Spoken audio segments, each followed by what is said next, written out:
ओम सहनाववतु सहनौ भुनक्तु सह वीर्यंकरवावहै तेजस्विनावधीतमस्तु मा विद्विषावहै।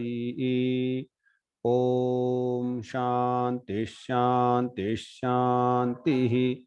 हरि ओम। हिंदू धर्म का संक्षिप्त परिचय, इसका यह जो सत्र है इसमें सबका हार्दिक स्वागत। हम जिस प्रकार से विषय को देख रहे हैं उसका थोड़ा सा अवलोकन करके हम आगे बढ़ेंगे। हिंदू धर्म मनुष्य मात्र की जो प्रवृत्ति है, इच्छा है, उसका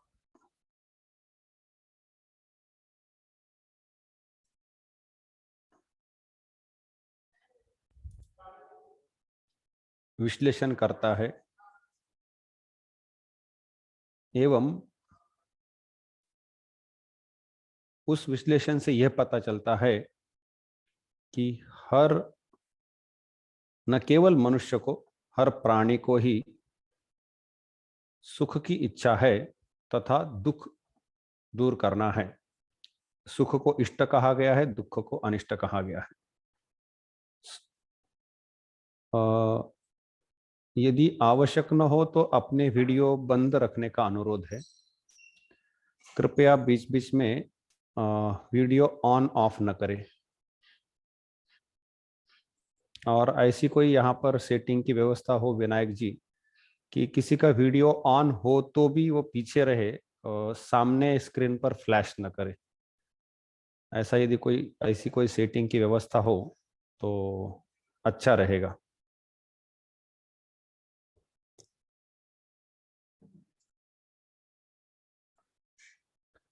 सुख इष्ट है और दुख अनिष्ट है, और सुख और दुख, सुख पाने के और दुख दूर करने के जो उपाय है वह लौकिक होते हैं तथा अलौकिक होते हैं। लौकिक उपायों के बारे में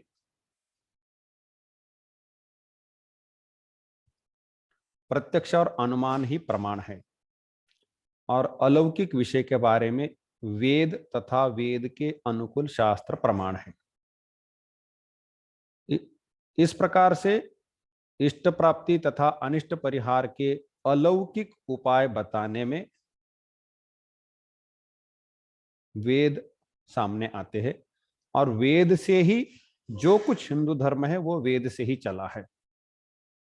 इसलिए हिंदू धर्म किस विषय को लेकर के चलता है यह हमें स्पष्ट होता है।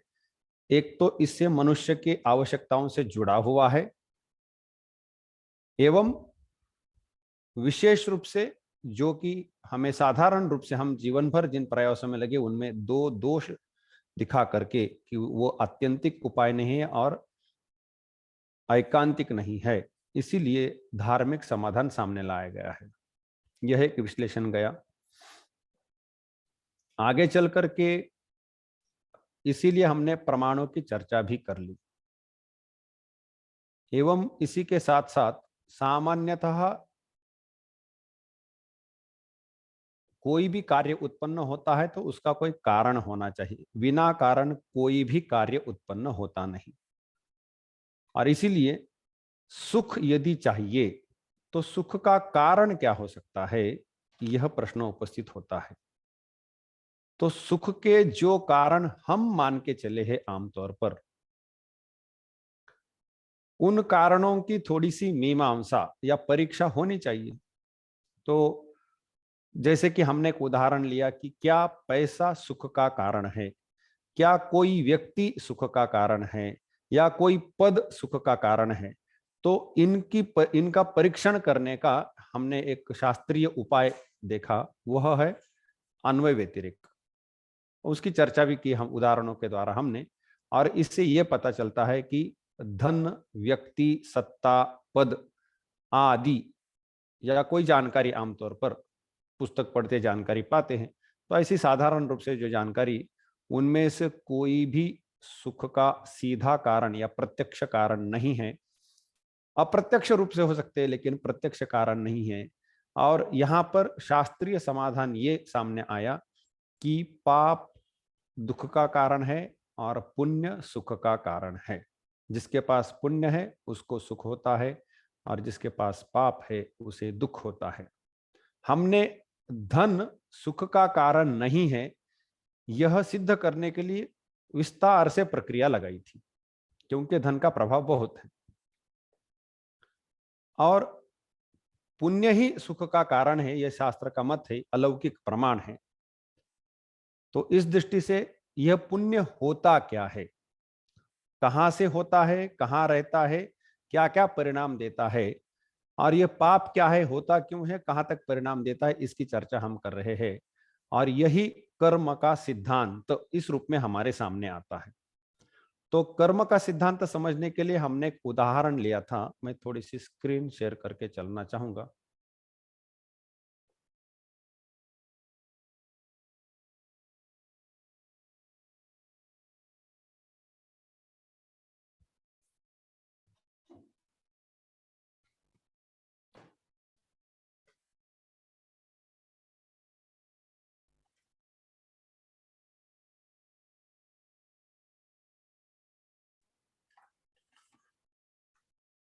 कर्म का सिद्धांत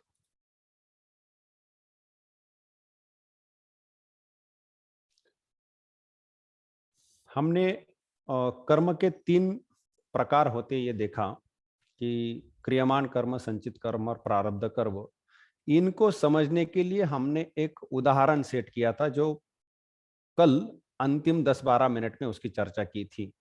उसी को आगे बढ़ाना है क्योंकि उसी के द्वारा कई सारी चीजें हमें स्पष्ट होगी, इसलिए उस उदाहरण को फिर से एक बार कम समय में हम जोड़ लेते हैं और आगे बढ़ते हैं।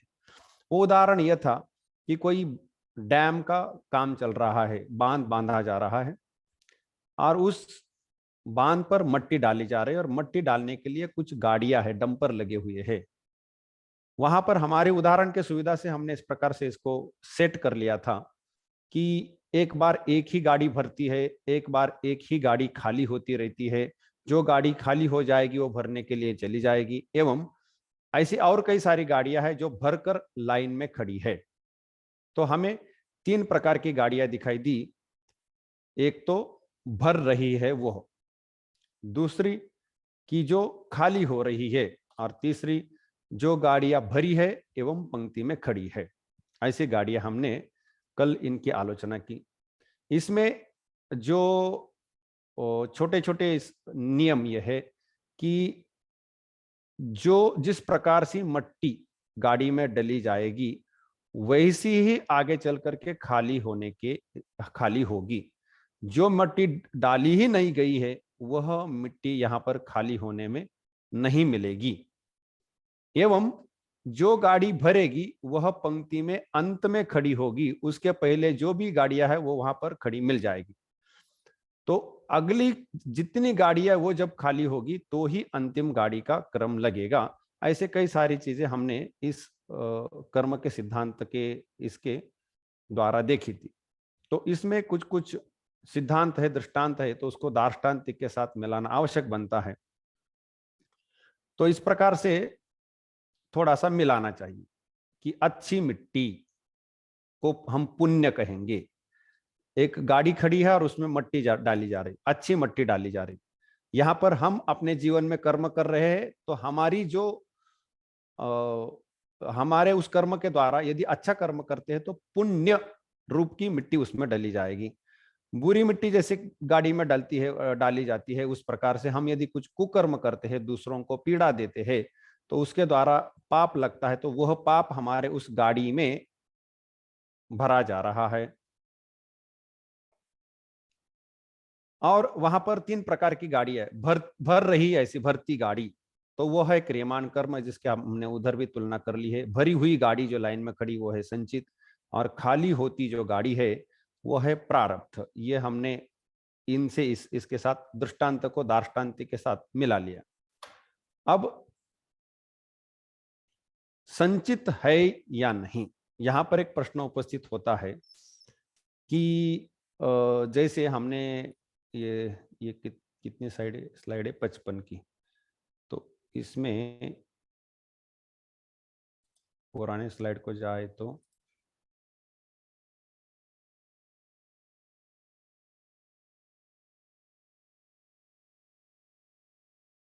बहुत दूर है।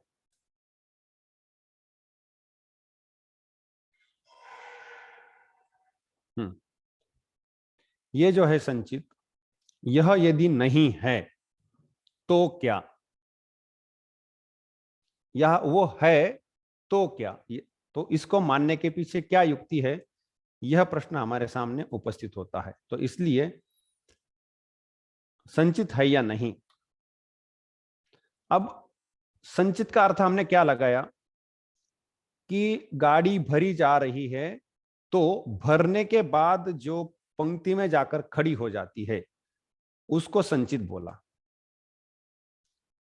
और जब वो खाली होने को चली जाएगी तो खाली होना जैसा शुरू होगा, पहला कण नीचे गिरना शुरू होगा, तो वह संचित प्रारब्ध में परिणत हो जाता है, कन्वर्ट हो जाता है। तो अब यह जो संचित है इसमें वो सचमुच है या नहीं है, तो कितना है, कल यह प्रश्न हुआ था और इसकी थोड़ी चर्चा करनी बनती है। तो ऐसा यदि मानते हैं कि संचित है ही नहीं, दो ही गाड़ियां हैं, एक भर रही है और एक खाली हो रही है, ऐसा यदि माने तो यह मानने के एक तो युक्ति और श्रुति, शास्त्र भी हमें देखना पड़ेगा और क्या युक्ति है यह भी हमें देखना पड़ेगा। तो हम दोनों ओर से इसको देखते हैं। तो यहां पर फिर ये निकल के आता है कि भर रही है वह एक तथा खाली हो रही एक, ऐसी दो ही गाड़ियां रहेगी, ये मानना पड़ेगा। ठीक है, मान लीजिए अब दो ही गाड़ी हो तो एक कोई व्यक्ति है जो अपने एक जन्म में बहुत अच्छे कर्म करके निकला, दूसरा है बहुत बुरे कर्म करके निकलता है, और ऐसा एक व्यक्ति हो सकता है जिसने ना ज्यादा बुरे किए ना भले किए, कुछ विशेष नहीं किया।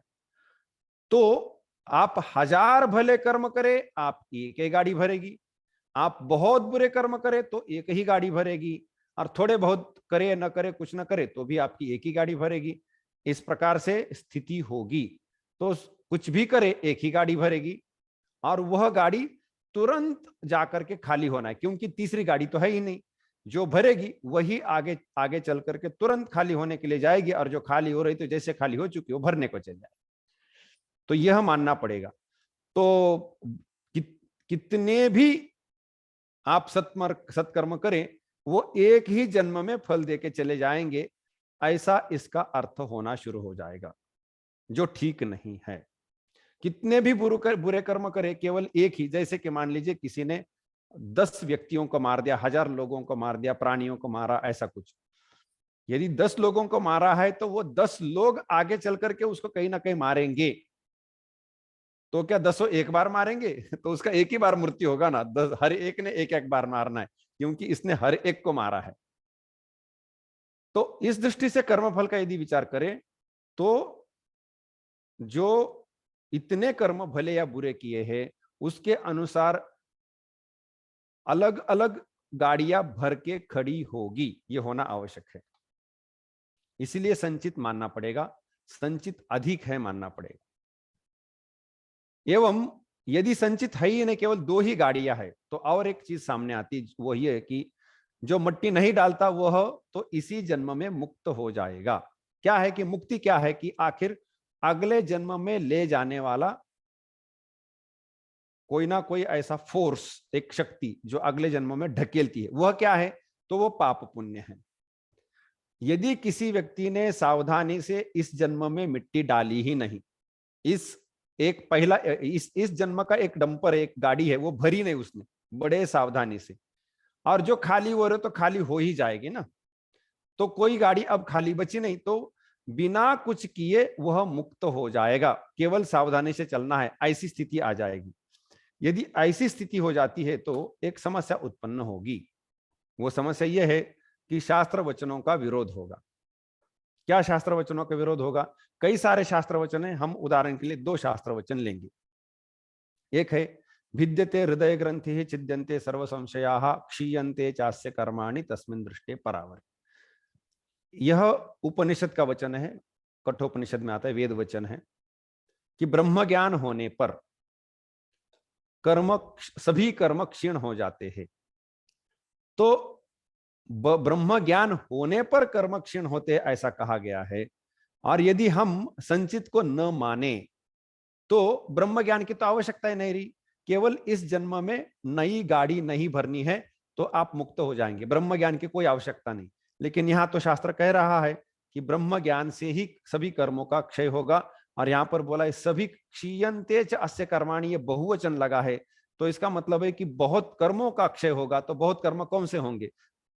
संचित, प्रारब्ध, क्रियमाण, तीन कर्म, तीनों का क्षय होगा। इस प्रकार से तीन कर्म लेने पड़ेंगे तो ये बहुवचन भी व्यर्थ हो जाएगा। ऐसी कई सारी समस्या उपस्थित। और एक शास्त्र वचन लेते हैं, ये हमने पहले भी देखा, इसकी आलोचना हो चुकी है। इस प्रसंग में उससे हमें एक चीज लेनी है, वो है शास्त्र वचन तो यह है कि वेदाहमेतम पुरुषम महांतम आदित्य वर्णम तमसा परस्तात् तमेव विदित्वा अतिमृत्युमेति नान्य पंथा विद्यते यनाय। मैंने संधि विच्छेद करके लिखा है हमारे सुविधा के लिए।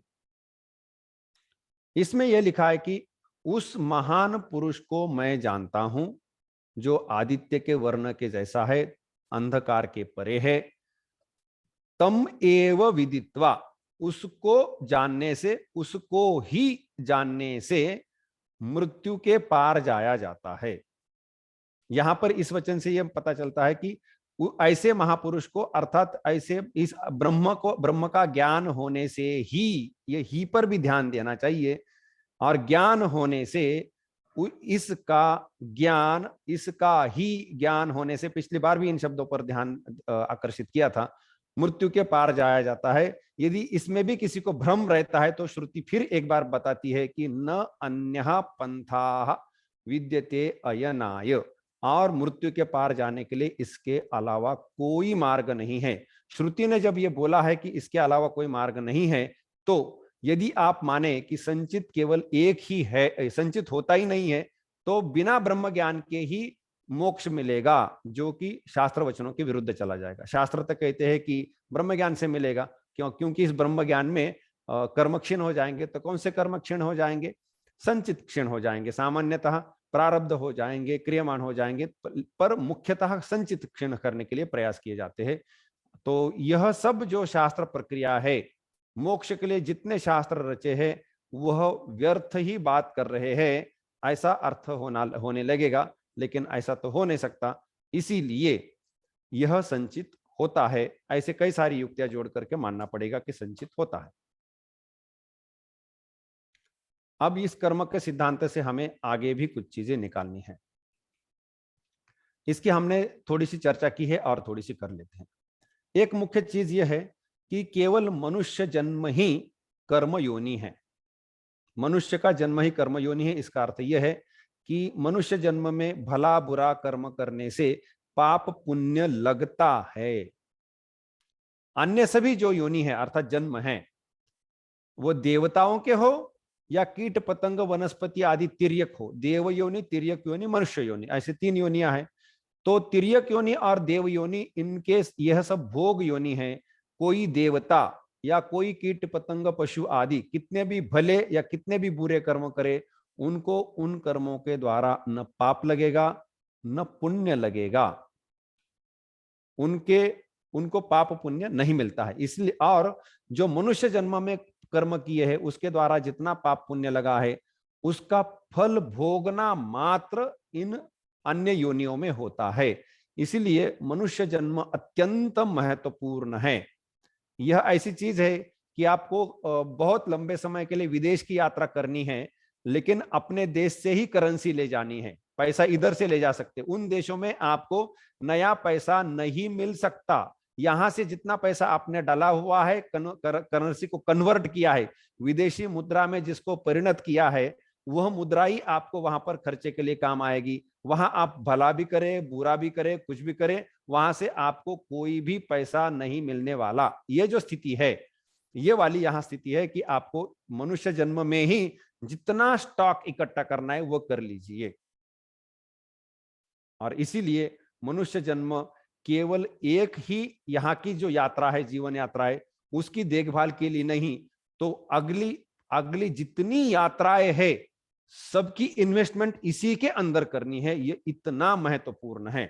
खैर, अच्छा, और एक चीज सामने आती, वो हमारा जो गाड़ी का सिद्धांत ये है कि नई भरी गाड़ी पहले भरी गाड़ियों के पीछे खड़ी हो जाती है। यह हमने पहले भी बोल दिया है।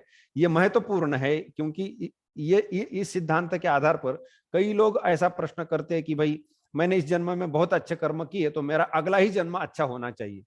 अगला जन्म अच्छा नहीं होगा।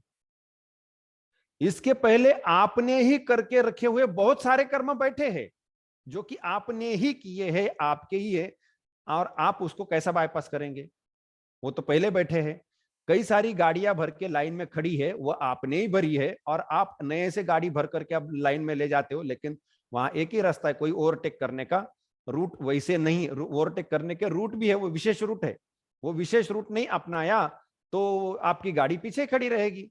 और इसीलिए साधारण रूप से अंडर एनटीपी, साधारण परिस्थिति में आपकी गाड़ी पहले खड़ी गाड़ियों के पीछे ही खड़ी होगी, और क्रमशः अगली गाड़ी खाली होगी, अगली गाड़ी खाली होगी, उसके पीछे पिछली गाड़ी खाली होगी, और ये अंत में जो गाड़ी आपने खड़ी है उसका जब क्रम आएगा तब वह वैसा वाला फल देना शुरू कर देगा। और एक चीज की, भरते समय जो मट्टी भरी है वही खाली करते समय निकलेगी, जो मट्टी भरी नहीं है वह मिलने वाली नहीं है। बांध पर अच्छी मट्टी चाहिए तो ट्विकिंग चल रहा है अभी थोड़ा सा। यदि बांध पर आपको अच्छी मट्टी चाहिए तो भरते समय अच्छी मट्टी भरे। अच्छी मट्टी भरे अर्थात केवल पुण्य करे, पाप नहीं करना चाहिए। अच्छा, आज अच्छी गाड़ी, स्पेलिंग मिस्टेक, अब अच्छी गाड़ी भरेंगे तो पहले की सब समाप्त होने पर ही यह गाड़ी खाली होने को आएगी, यह बोल दिया है पहले से। जब भरी सभी गाड़ियां अच्छी अब क्या है कि आप चाहते हैं कि मेरा जो जन्म मृत्यु का जो चक्र है वो सुख में चलना चाहिए, हर जन्म अच्छा होना चाहिए। अच्छा मतलब ऊंचा जन्म ऊंचा सुख, ऊंचा जन्म ऊंचा सुख, अच्छा होना चाहिए। ठीक है, उस हर जन्म होना चाहिए। तो इसके लिए क्या आवश्यक है कि पंक्ति में खड़ी जितनी गाड़ियां है हर गाड़ी अच्छी मट्टी वाली होनी चाहिए, तब जाकर के आपके अगले जन्म निश्चित रूप से अच्छे होना शुरू हो जाएगा। तो जब जब भरी गाड़ी सभी गाड़ियां अच्छी मिट्टी की होगी तब आपका सुखमय जन्म होने लगेगा। तब तक जो पहले भर के रखी है गाड़ियां, हमें तो पता नहीं हमने क्या भरा है, हो सकता है अच्छा, हो सकता है मिश्रित, हो सकता है बुरा, कुछ भी किया हो, और कितने सारे डंपर, कितनी सारी गाड़ियां वहां पर मट्टी लेकर के खड़ी हो, तो उनका कोई भी हमें ठिकाना पता नहीं है कि उनके अंदर क्या है। और इसीलिए यदि हम चाहते हैं कि हमारा जो हिंडोला है, सुखमय चक्र है, वह जो चक्र है जन्म मृत्यु का, वह सुखमय चलता रहे, तो पंक्ति में सभी गाड़ियां अच्छी मट्टी की होनी चाहिए। पहली जितनी खड़ी उतनी समाप्त होने तक आपको राह देखनी पड़ेगी, और नई हर गाड़ी आपको बड़ी सावधानी से अच्छी मट्टी की ही भरनी पड़ेगी। यह इसमें आवश्यकता बनती है। अब हम थोड़ा सा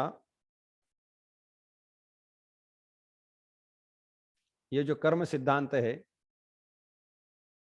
उसका मोक्ष के लिए कैसा उपयोग करें, क्योंकि यदि अगला जन्म चाहिए, सुखमय चाहिए, तो क्या करना होगा उसका थोड़ा सा हमने विचार कर लिया है कि पुरानी जितनी गाड़ियां है वह निकल जानी चाहिए, नई अच्छे मट्टी वाली गाड़ियां आनी चाहिए। और इसीलिए हमने कर्म करते समय बड़े सावधानी से ऐसे कर्म करने पड़ेंगे जिनके द्वारा पुण्य ही लगता है। और ये पुण्य वाले मट्टी, जो पुण्य रूप जो मट्टी है, वही उसी से भरे हुए डंपर जब लाइन में लगेंगे, और सभी डंपर पंक्ति में डंपर संचित में जितने गाड़ियां है वो सब यदि अच्छे मट्टी की होगी, तो अब क्या होगा कि best in best out, pipeline में सब पानी शुद्ध है तो नल खोले तो शुद्ध पानी निकलना शुरू हो जाएगा। ऐसी जो स्थिति है वह हम जो प्रवृत्ति मार्ग है, जन्म सुखमय जन्म मृत्यु का चक्र चलाना है तो क्या करना पड़ेगा, इसकी जानकारी हम देख के आए हैं। अब हम निवृत्ति मार्ग के लिए इस ये जो उदाहरण है इसका उपयोग करना चाहेंगे। हमारा जो डंपर का उदाहरण है वो बड़ा समर्पक है, बहुत बहुत कुछ चीजें सिखा के जाता है। तो हम मोक्ष के मार्ग का भी यही से कुछ भाई कई सारी चीज के निकाल के चले जाएंगे। अब मोक्ष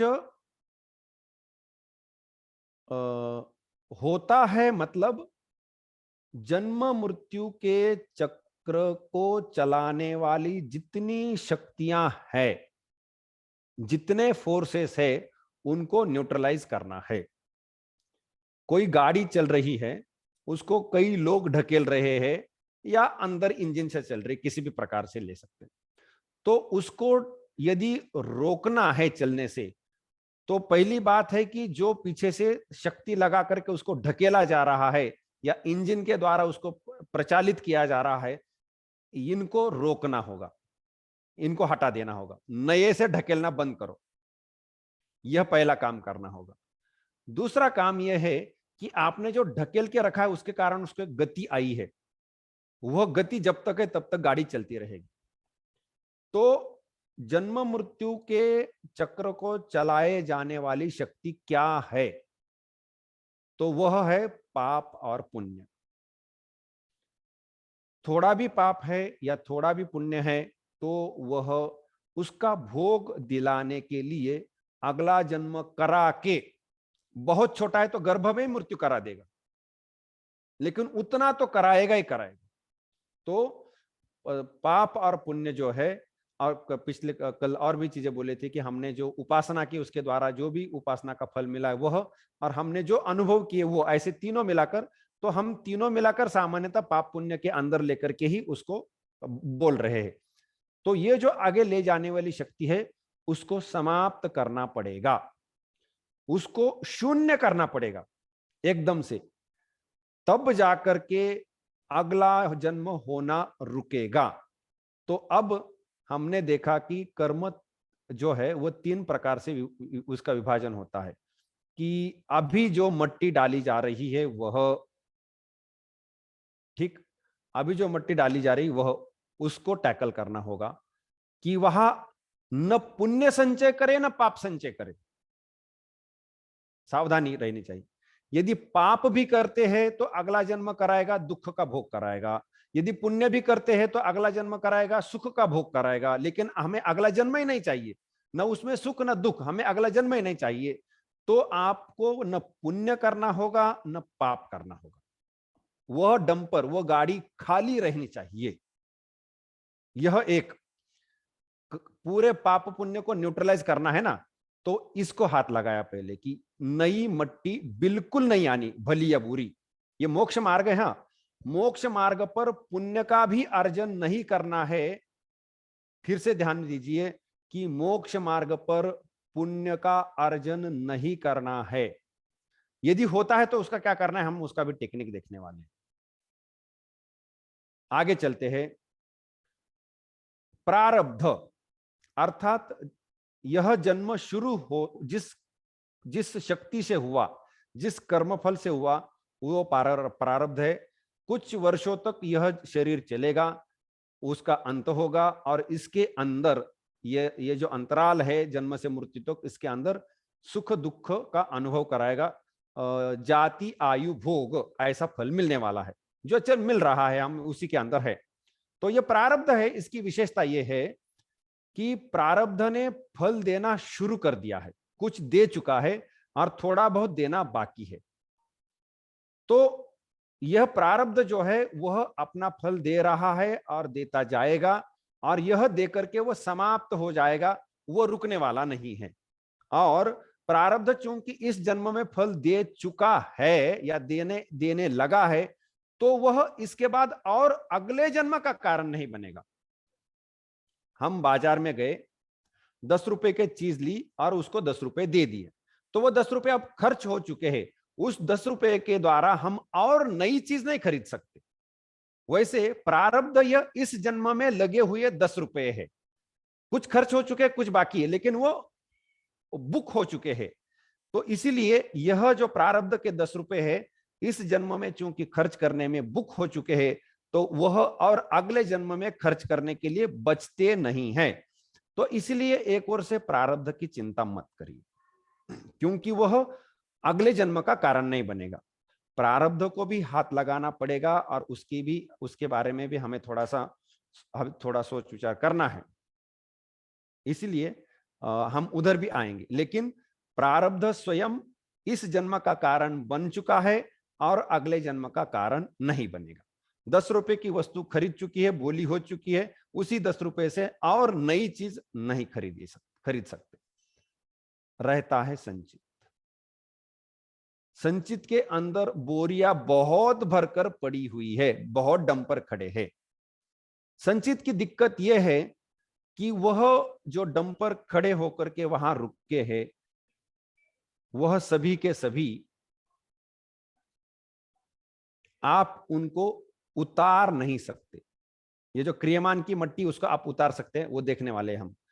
क्रियमान की मट्टी हम उतार सकते हैं, लेकिन संचित की मट्टी आप उतार नहीं सकते। एक बार बैंक में फिक्स डिपॉजिट में पैसा डाला कि बैंक कहती है एफडी नहीं तोड़नी है आपने, जब मैच्योर होगा तभी आपको मिलेगी।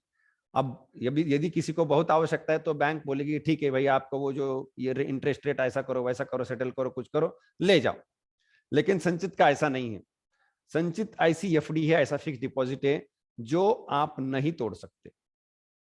उसमें से एक डंपर आगे चल करके प्रारब्ध में परिणत होकर के खाली होने चला है, वो उधर चला गया। यहां से किसी भी गाड़ी को पीछे ले जाकर के खाली नहीं कर सकते, ये यही पड़ी है। और ये जो गाड़ियां है यहां खड़ी, वह इस जन्म में कोई प्रभाव नहीं डाल रही है, वो शांत से खड़ी है। डैम पर जो गाड़ी खाली हो रही है उसी की मट्टी गिरेगी, जो गाड़ी रास्ते में खड़ी है उनका कोई प्रभाव नहीं, तो रास्ते में खड़ी है। तो वर्तमान जन्म में संचित का प्रभाव नहीं है, लेकिन संचित सबसे महत्वपूर्ण है, क्योंकि हम कुछ ना कुछ करके अभी तो गाड़ी नहीं भरी तो चल सकता है, यह तो खाली हो ही रहा है, वो तो क्या करेगा, अगला जन्म तो नहीं कराएगा। सब कुछ यहां भरा पड़ा है, सब कुछ यहां भरा पड़ा है, और इसी के समाधान के लिए जितने प्रयास है। तो हम इस कर्म सिद्धांत के द्वारा यह जानना चाहते हैं कि मुक्ति मार्ग में साधना का फोकस कहां लगा है, या कौन सी साधना किस लिए बोली है। तो हम, मुझे एक क्षण दीजिए।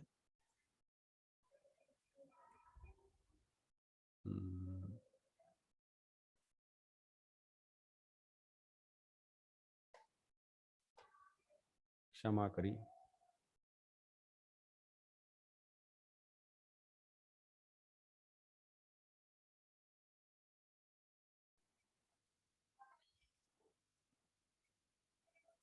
बड़े गर्म प्रदेश में हूं, प्यास लगी थी।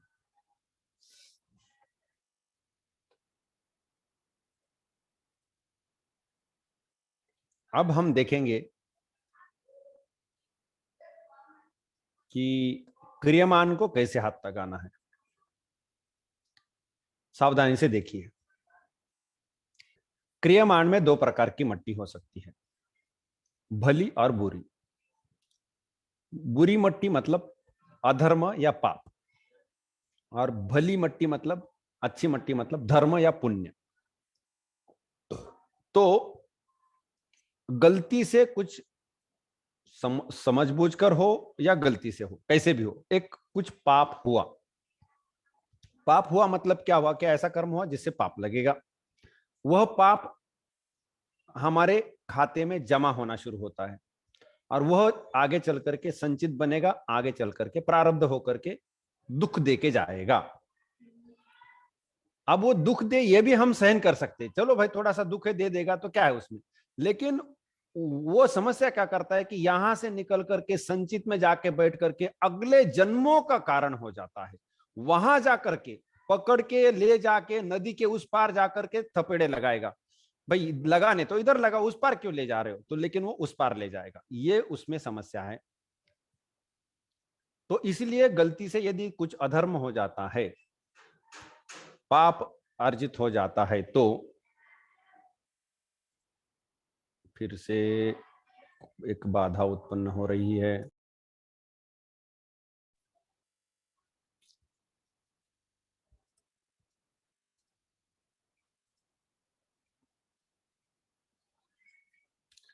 निर्विघ्नं कुरु मे देव सर्व कार्येषु सर्वदा।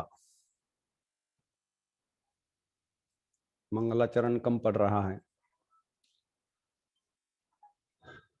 यदि कोई पाप हो जाता है तो वह जो मट्टी है उसको निकाल लेने के लिए प्रायश्चित्त बोला गया। ऐसा एक कर्म जो करने से हमारा पाप रूपी मट्टी वो उतारी जाएगी। उसका एक उदाहरण लेते हैं। प्रायश्चित्त होता क्या है कि मान लीजिए ऐसा एक कर्म हुआ कि जिसके द्वारा आगे चल करके दुख भोगना है। बहुत बुरा कर्म हुआ होगा तो बहुत बड़ा दुख भोगना पड़ेगा, और इतना इतना भी बुरा नहीं लेकिन थोड़ा बहुत दुख भोगना पड़ेगा। तो उस दुख को वो कब मिलेगा, कहां मिलेगा, उससे अच्छा है कि अभी उसको भोग कर समाप्त कर ले। यह इसके पीछे भावना है। अभी हम उसको भोग के समाप्त कर देंगे।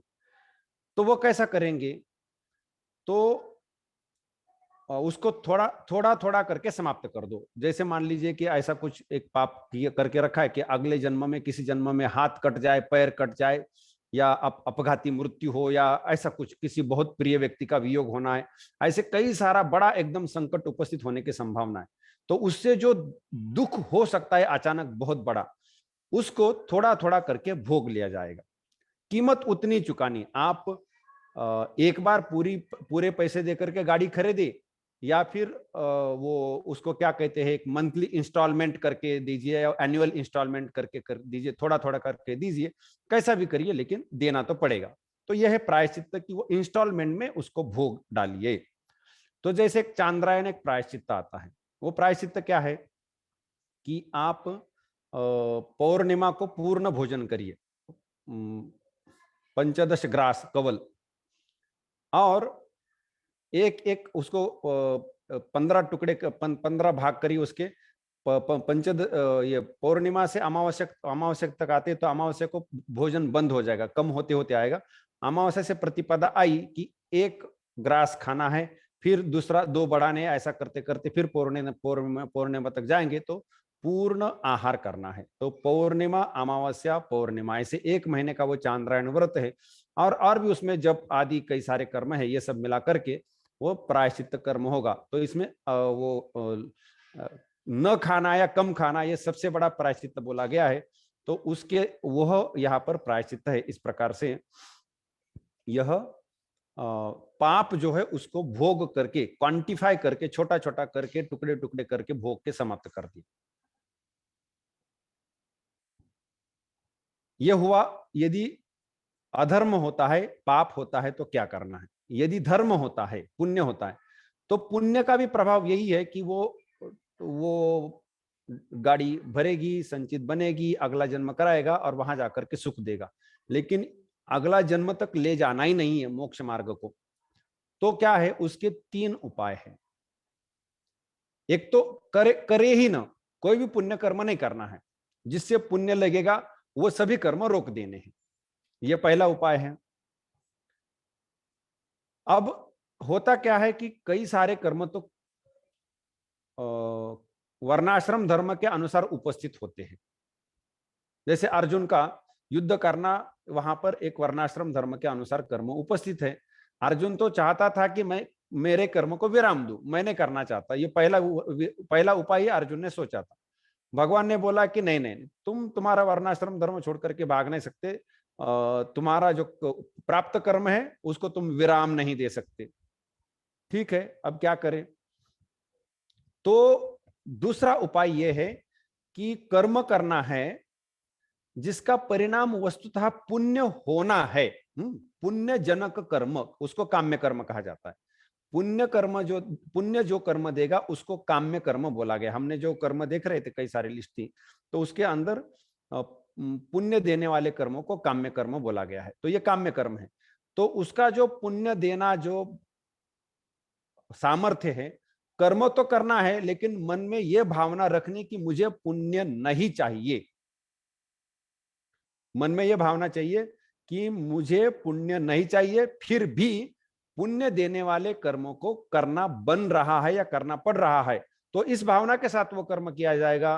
तो उस कर्म को निष्काम कर्म कहा जाएगा। कृपया इसको ध्यान देकर सुनिए, क्योंकि निष्काम कर्म कहने से हम जीवन में कई सारे कर्म करते तो वो निष्काम करने कि नहीं करने ऐसे प्रश्न उपस्थित होते, लेकिन निष्काम कर्म यहाँ पर टेक्निकल है, पारिभाषिक है, तांत्रिक है, इस व्यवस्था का है। क्या है वो व्यवस्था? कि कर्म करने से पाप या पुण्य लगता है। पाप करने के कर्म तो करने ही नहीं है, गलती से हो गए तो प्रायश्चित के द्वारा उनको शांत करना है, उसका यहाँ पर विचार नहीं करना है। यदि पुण्य कर्म कर बैठे, अच्छे कर्म किए, तो उससे धर्म लगेगा, पुण्य लगेगा, वो अगले जन्मों का कारण बन सकता है। और इसीलिए वह कर्म करते समय उसका जो मुख्य फल है, मुख्य फल क्या? कि पुण्य जो अगले जन्म को ले जाएगा, वो मुख्य फल मानना चाहिए यहां पर। और वह मुख्य फल चूंकि वो अगले जन्म को ले जाएगा, तो वह हमें नहीं चाहिए। तो मुख्य फल की भावना छोड़ देनी है, क्योंकि फल भावना से होता है। 2 दिन से वो प्रश्न आ रहे थे कि कर्म का फल होता है कि भावना का फल होता है। तो इसके पीछे जो भावना है कि मुझे पुण्य चाहिए, और इसलिए तो पुण्य कर्म में लगा है। अश्वमेध याग, दर्शपूर्ण याग आदि जो किए जाए, इतने बड़े बड़े खर्चीले, शक्ति खर्च होता है, पैसा खर्च होता है, लंबे समय के चलते हैं। तो पुण्य की भावना से तो लगे हुए हैं, नहीं तो कौन हाथ लगाएगा? तो यह पुण्य की भावना से वह लगे हैं, इसलिए वो उससे पुण्य आने वाला है। लेकिन वह पुण्य की भावना छोड़ करके उन कर्मों को करना है, तो वह तब कर्म कहा जाएगा निष्काम कर्म। ये दूसरा उपाय है। तीसरा उपाय है ईश्वरार्पण बुद्धि से कर्म करना। यह हाईली रिकमेंडेड है। यह गीता का महत्वपूर्ण उपदेश है। जो गीता का कर्मयोग बोला जाता है, वो इसमें समाप्त हो जाता है। ये जो शब्द लगा है इसमें आ गया है। ईश्वरार्पण बुद्धि से कर्म करे। ये ईश्वरार्पण बुद्धि से कर्म क्या है? कि हम एक कर्म करते हैं, वो ऐसा कर्म है कि उसका स्वभाव है कि वो पुण्य देके जाएगा। पुण्य यदि मैं मेरे पास रखूं, तो मुझे वो संचित बनेगा, अगला जन्म कराएगा, वहां सुखी करेगा। लेकिन मुझे इतने सब चक्र में नहीं घुसना है। तो उस पुण्य कर्मों को मैं यही शांत करना चाहता हूं। मतलब पैसे अर्जन किए हैं, कोई फिक्स डिपॉजिट नहीं करनी है, मुझे अभी खर्च करके समाप्त करने देनी। तो क्या करें? तो उसके लिए बोला है गया कि ईश्वरार्पण बुद्धि से कर्म करो। ईश्वरार्पण बुद्धि से मतलब जो पुण्य प्राप्त होगा वह ईश्वर को अर्पण कर देना है।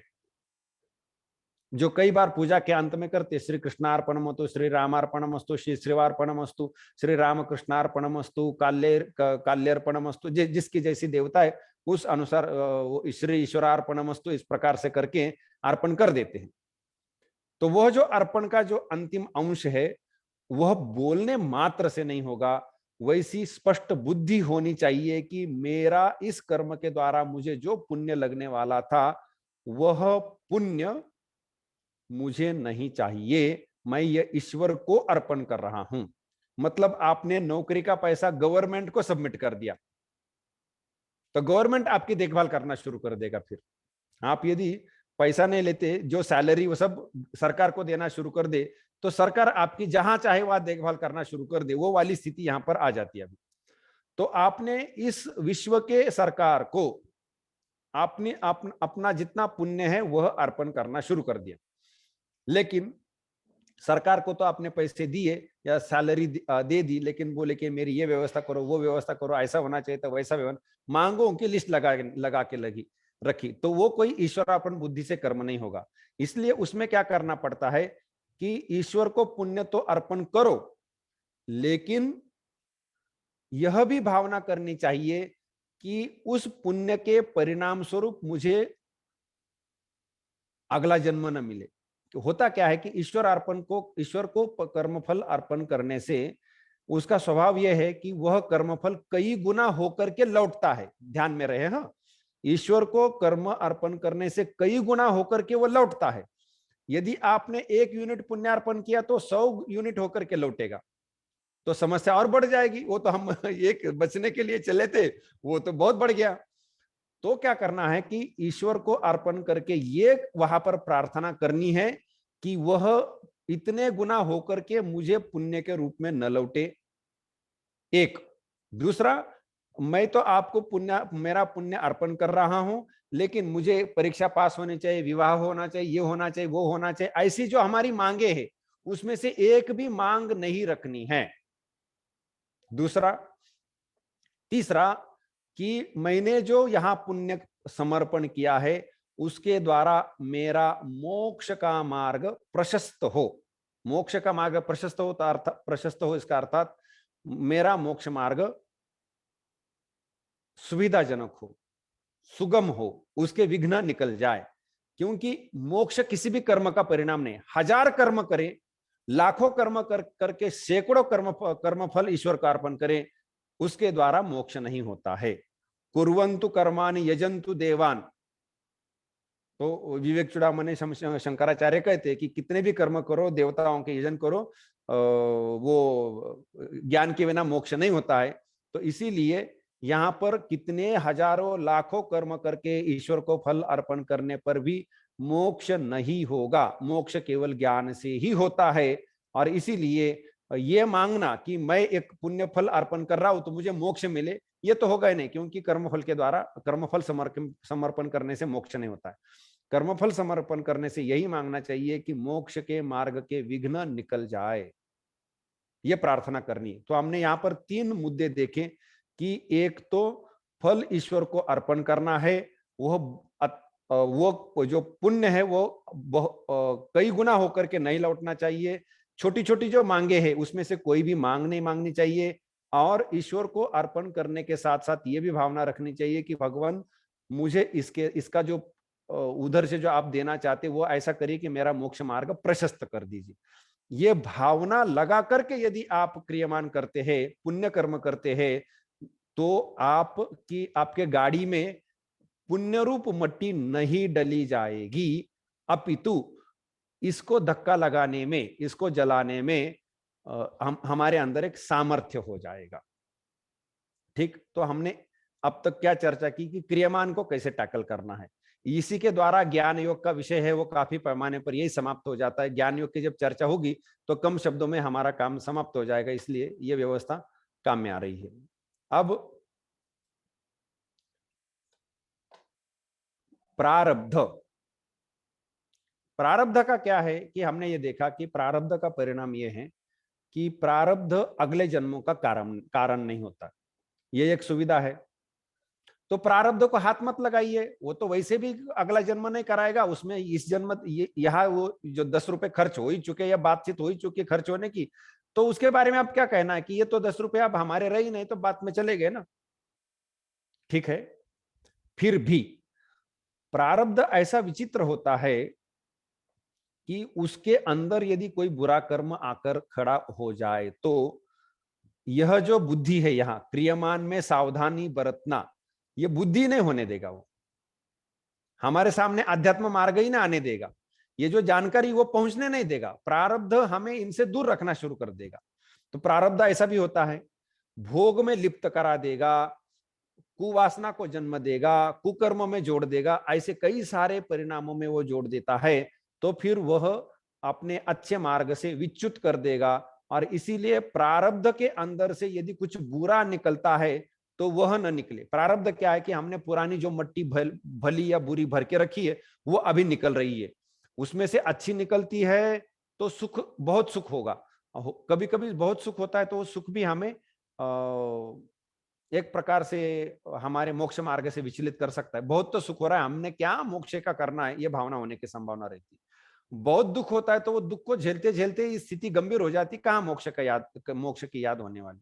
तीसरा और ये होता है कि न दुखी है ना सुखी है, फिर भी ऐसा कर्म है कि उसको वो धर्म अध्यात्म मार्ग की कोई रुचि नहीं मन में उत्पन्न होती। तो प्रारब्ध इस प्रकार से हमें वंचित रखने का एक काम कर सकता है। तो प्रारब्ध के पहली बात है कि प्रारब्ध भोग कर समाप्त होगा। आप उसको कुछ भी टैकल मत करिए, मृत्यु के साथ साथ ये समाप्त हो जाएगा, ये अगले जन्म का कारण नहीं बनेगा। तो भोग से समाप्त होगा, उसको क्या करना है। लेकिन प्रारब्ध के जो दुष्परिणाम है वो यदि हमें नहीं चाहिए, जैसे एक पाइपलाइन है, दूर से आ रही है पानी, पानी लेकर के, और उसमें कुछ मैला है, टर्बिडिटी है, या फिर कुछ ऐसे चीजें है कि जो हमें फिल्टर आउट करनी है, वो पानी हम व्यवहार नहीं कर सकते। तो उस पानी को शुद्ध करने के लिए, चूंकि पाइप में तो खराब पानी है, तो हमें क्या करना पड़ेगा, जहां नल लगा है वहां पर आप फिल्टर लगाइए। तो क्या होगा, वो फिल्टर जो कचरा आ रहा है, जो भी कुछ आ रहा है, उसको फिल्टर आउट कर देगा। जैसे वाटर प्यूरिफायर होते हैं, एक्वागार्ड या ऐसा कुछ लगा दिया, तो क्या करता है, वो आने वाले पानी को शुद्ध करके हमें देता है, कचरा हटा लेता है। तो हमें नहीं पता कि हमारे डंपर में से क्या मट्टी निकलेगी, तो हमें क्या करना पड़ेगा कि जो भी मट्टी निकले वो हमारे इस मार्ग में कहीं हाथ न लगाए, हमारे वो हमें सुरक्षित रखे। तो इसीलिए वहां से जो भली बुरी मट्टी निकलेगी, जो विघ्न कर सकती है, उसका जो दुष्परिणाम है, उससे बचने के लिए वो जो पानी से निकलने वाला कचरा है, उसको फिल्टर आउट करने के लिए, उसको छाक करके दूर करने के लिए दिए गए हैं नित्य कर्म। ये नित्य कर्म करने से प्रारब्ध का दुष्परिणाम कम होगा या हटाया जा सकता है। जितना नित्य कर्म किया जाएगा, उसके अनुपात में प्रारब्ध को टोन डाउन करना या नलीफाई करना संभव होगा। यह है यहां पर नित्य कर्म का उपयोग। अब आते हैं हम संचित। यह जो संचित है, यह किसी भी प्रकार के कर्म के द्वारा शांत नहीं किया जाएगा।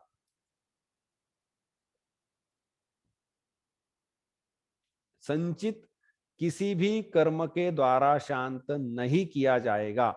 संचित को शांत करने का एकमात्र मार्ग है समाधि। अर्थात जो बोला गया कि वेदाहमेतम पुरुषम महांतम आदित्य वर्णम तमस परस्तात् तमेव विदित्वा अति मृत्यु में, वह समाधि में होता है। तो उसको जानने से ही मृत्यु के पार जाया जाता है, दूसरा कोई मार्ग नहीं है। तो वो समाधि में होता है। इसीलिए समाधि के अंदर जाने से ही, समाधि होने से ही संचित का विनाश होगा, अन्यथा नहीं होगा। और यह समाधि कैसी पानी है, इसीलिए कर्मयोग, ज्ञान योग, भक्ति योग, राजयोग आदि योग लगे हुए हैं। उनका और कोई काम नहीं वैसे देखा जाए। यही है, संचित को समाप्त करने के लिए समाधि की आवश्यकता है, इसलिए वह योग है। तो हम अंतिम सत्रों में उन योगों का परिचय करने वाले हैं। तो यह यहाँ जो भूमिका वो वहीं पर, वहां पर बड़े का प्रभावी रूप से काम में आएगी। तो संचित को हाथ लगाना है तो समाधि की आवश्यकता है। इस प्रकार से हमने यह जो कर्मफल का सिद्धांत है, उसका मोक्ष में कैसा उपयोग होगा, इसकी हमने चर्चा की। हमें यहाँ पर कुछ प्रमाण वचनों को देखना आवश्यक है कि क्या कुछ प्रमाण मिलते हैं वचनों के। गीता में एक श्लोक आता है, युक्तः कर्म फलम त्यक्त्वा शांति माप्नोति नैष्ठिकीम अयुक्तः काम कारेण फले सक्तो निबध्यते। युक्तः अर्थात जिसकी समत्व बुद्धि, योग बुद्धि या ईश्वरार्पण बुद्धि आदि, वह युक्त है। वह क्या करता है, उस प्रकार के बुद्धि से, उस प्रकार के भाव के कारण कर्म फल को छोड़ देता है। कर्मफल को छोड़ता है मतलब ऐसा कर्मफल जो अगले जन्मों का कारण बन सकता है, ऐसे कर्मफल को वो छोड़ देता है। कर्मफलम त्यक्त्वा नैष्ठिकीम शांति शांति में अपनोति मोक्ष को चला जाता है। अयुक्तः मतलब जिसको ये कर्मफल को छोड़ने की भावना नहीं है, ईश्वर को अर्पण नहीं करना है, कर रहा है, निष्काम भाव से नहीं कर रहा है आदि, वो है अयुक्त यहाँ पर। तो वो क्या कर रहा है कि कोई भी कर्म कर रहा है तो उसके द्वारा मुझे फल मिलना चाहिए, ये भावना है उसके अंदर। तो अयुक्तः काम कारेण अर्थात उस कर्म के फल की भावना के कारण फले सक्तः फल से आसक्त जुड़ जाता है, तो निबध्यते वो बंधन में आ जाता है। क्या बंधन, अगला जन्म और सुख दुख का भोग, पुण्य पाप जन्म कर्म सुख दुख का भोग, इस प्रकार से उस चक्र में चला जाता है। फले सक्तो निबध्यते, ये गीता में यहां पर बोला है। लभन्ते ब्रह्म निर्वाणम ऋषय क्षीण कल्मषाः, ये यहां बोला है। जिनका कल्मश अर्थात पाप, पुण्य और पाप दोनों क्षीण हो चुके हैं, ऐसे ही ब्रह्म निर्वाण को प्राप्त कर जाते हैं ऋषि लोग। छिन्न द्वैधायात्माना सर्वभूत रता इत्यादि, वो अभी इस कॉन्टेक्स्ट में अभी आवश्यक नहीं। ब्रह्मण्याधाय कर्माणि संगम त्यक्त्वा करोति यः लिप्यते न स पापेन पद्मपत्रमिवाम्भसा। यहां पर मुख्य है कि ब्रह्मणि आधाय कर्माणि, ब्रह्म में कर्मों को रख करके, अर्थात ब्रह्म को कर्म कर्मफल समर्पण करके। और कर्मफल समर्पण करने के बाद ये नहीं कि मुझे विवाह होना चाहिए, परीक्षा पास करनी चाहिए, धन चाहिए, पद चाहिए, ऐसा चुनाव में जीतना है, ऐसा नहीं। तो संगम त्यक्त्वा, उस कर्म का समर्पण करने के बाद उससे मुझे कुछ चाहिए, ये जो उसकी भावना है उसको हटा करके जो कर्म करता है, लिप्यते सन नस पापे न पद्म पत्र मिवाम्बसा, जैसे कमल का जो पन्ना होता है उस पर पानी गिरने से वो उस पर उसको भिगोता नहीं, ऐसा ही निकल जाता है। वो जैसा है, पद्म पत्र जैसे पानी से भीगता नहीं, वैसे यह पापों से लिप्त नहीं होता है। यह गीता का यहाँ पर वचन है। और कुछ वचन देख लेते हैं हम, हमारे पास थोड़ा सा 2-3 मिनट का समय है। कायेन मनसा बुद्ध्या केवलैरिंद्रियैरपि योगिनः कर्म कुर्वन्ति, योगिनः कर्म कुर्वन्ति, स्पेलिंग मिस्टेक है यहाँ पर, संगम त्यक्त्वा आत्मशुद्धये। क्या बात है कि कायेन मनसा बुद्ध्या केवल, तो शरीर से, मन से, बुद्धि से या केवल इंद्रियों से योगी लोग कर्म करते हैं। किस लिए कर्म करते हैं, कैसे करते हैं, संग छोड़ करके, उन कर्मों के द्वारा जो फल है वो मुझे चाहिए ऐसी भावना न रख करके करते हैं, हमें फल नहीं चाहिए ऐसी भावना से करते हैं। वो किस लिए, आत्मशुद्ध। ये कर्म का परिणाम क्या होगा, आत्मशुद्धि। ऊपर भी हमने देखा है, यहां बहुत स्पष्ट रूप से बोला है, योगी लोग किस लिए कर्म करते हैं, आत्मशुद्धि के लिए, मोक्ष के लिए नहीं। ये यहां पर ध्यान में रखना चाहिए, आत्मशुद्धि के लिए। ये एक बहुत महत्वपूर्ण श्लोक है गीता में। इस श्लोक को पहले समझते हैं, ये क्यों महत्वपूर्ण हो रहा है। कर्मजम बुद्धि युक्ता ही फलं त्यक्त्वा मनीषिणः जन्म बंध विनिर्मुक्ता पदं गच्छन्त्य नामयम्। इसको ऐसा देखना चाहिए कि मनीषी लोग जो कि बुद्धि युक्त है, समत्व बुद्धि जो गीता में बोली है कि फल की कामना नहीं, यश अपयश, फलाफल, सिद्धि असिद्धि आदि में समता बुद्धि जो बोली है, वो जो समता बुद्धि, उस बुद्धि से युक्त होकर के होने से मनीषी क्या होता है कि कर्मजम फलम त्यक्त्वा, कर्म के द्वारा जो उत्पन्न होता है वह फल, वो हुआ कर्मज फल, कर्म के द्वारा जिसका जन्म होता है वो कर्मज फल, उसको छोड़ देते हैं। अर्थात ऐसी बुद्धि, ऐसा भाव अपनाते हैं यह साधक कि जो कर्म सामान्यतः पुण्य रूप फल देके जाएगा, वह पुण्य फल भी नहीं देगा, वह फल लगेगा नहीं। वो फल लगेगा तो अगले जन्म में जाना पड़ेगा, इसलिए वह फल लगेगा नहीं। ऐसी बुद्धि लेकर के चलने से तो क्या होगा आगे चल करके, जन्म बंध विनिर्मुक्ता पदम गच्छन्ति अनामयम। तो ऐसा करके आगे बढ़ने से जन्म बंध से मुक्त हो जाएंगे। तो यहां पर कई सारी चीजें, पहले तो साधारण अर्थ देख लेते कि जो जन्म रूपी बंध है, मतलब अगला जन्म होना, यह जो बंध है उससे मुक्त हो जाते हैं। यहां पर एक विशेष ध्यान देने की बात है कि यदि कर्मफल छोड़ देता है तो जो जन्म रूपी बंध है, अगला जन्म होना यही बंध है। अगला जन्म कौन कराता है, तो पाप पुण्य, मतलब हमने जो कर्म किए पाप पुण्य उत्पन्न हुआ और वह अगले जन्म का कारण हुआ। तो इसलिए जन्म ही बंध है। यह शंकराचार्य भाष्य करते समय कहते हैं कि जन्म एव बंधा, जन्म बंधा, जन्म ही बंध है, अगला जन्म होना ही बंधन है। तो श्री शारदा देवी ने बोला है कि और क्या कहे, जन्म लेना ही पाप है। तो ये जन्म एव बंधा, जन्म लेना ही पाप है। तो यह जन्म लेना जो है उससे मुक्त हो जाते हैं। और विमुक्त इसलिए बोला है कि इसी जन्म में मुक्त हो जाएंगे, विनिर्मुक्त। और पदम गच्छन्ति अनामयम, जिसमें आमय उपद्रव नहीं है, अर्थात पुनः पुनः जन्म में आने जाने का कोई प्रसंग नहीं है, ऐसा उपद्रव नहीं है, ऐसे पद को प्राप्त कर जाते हैं।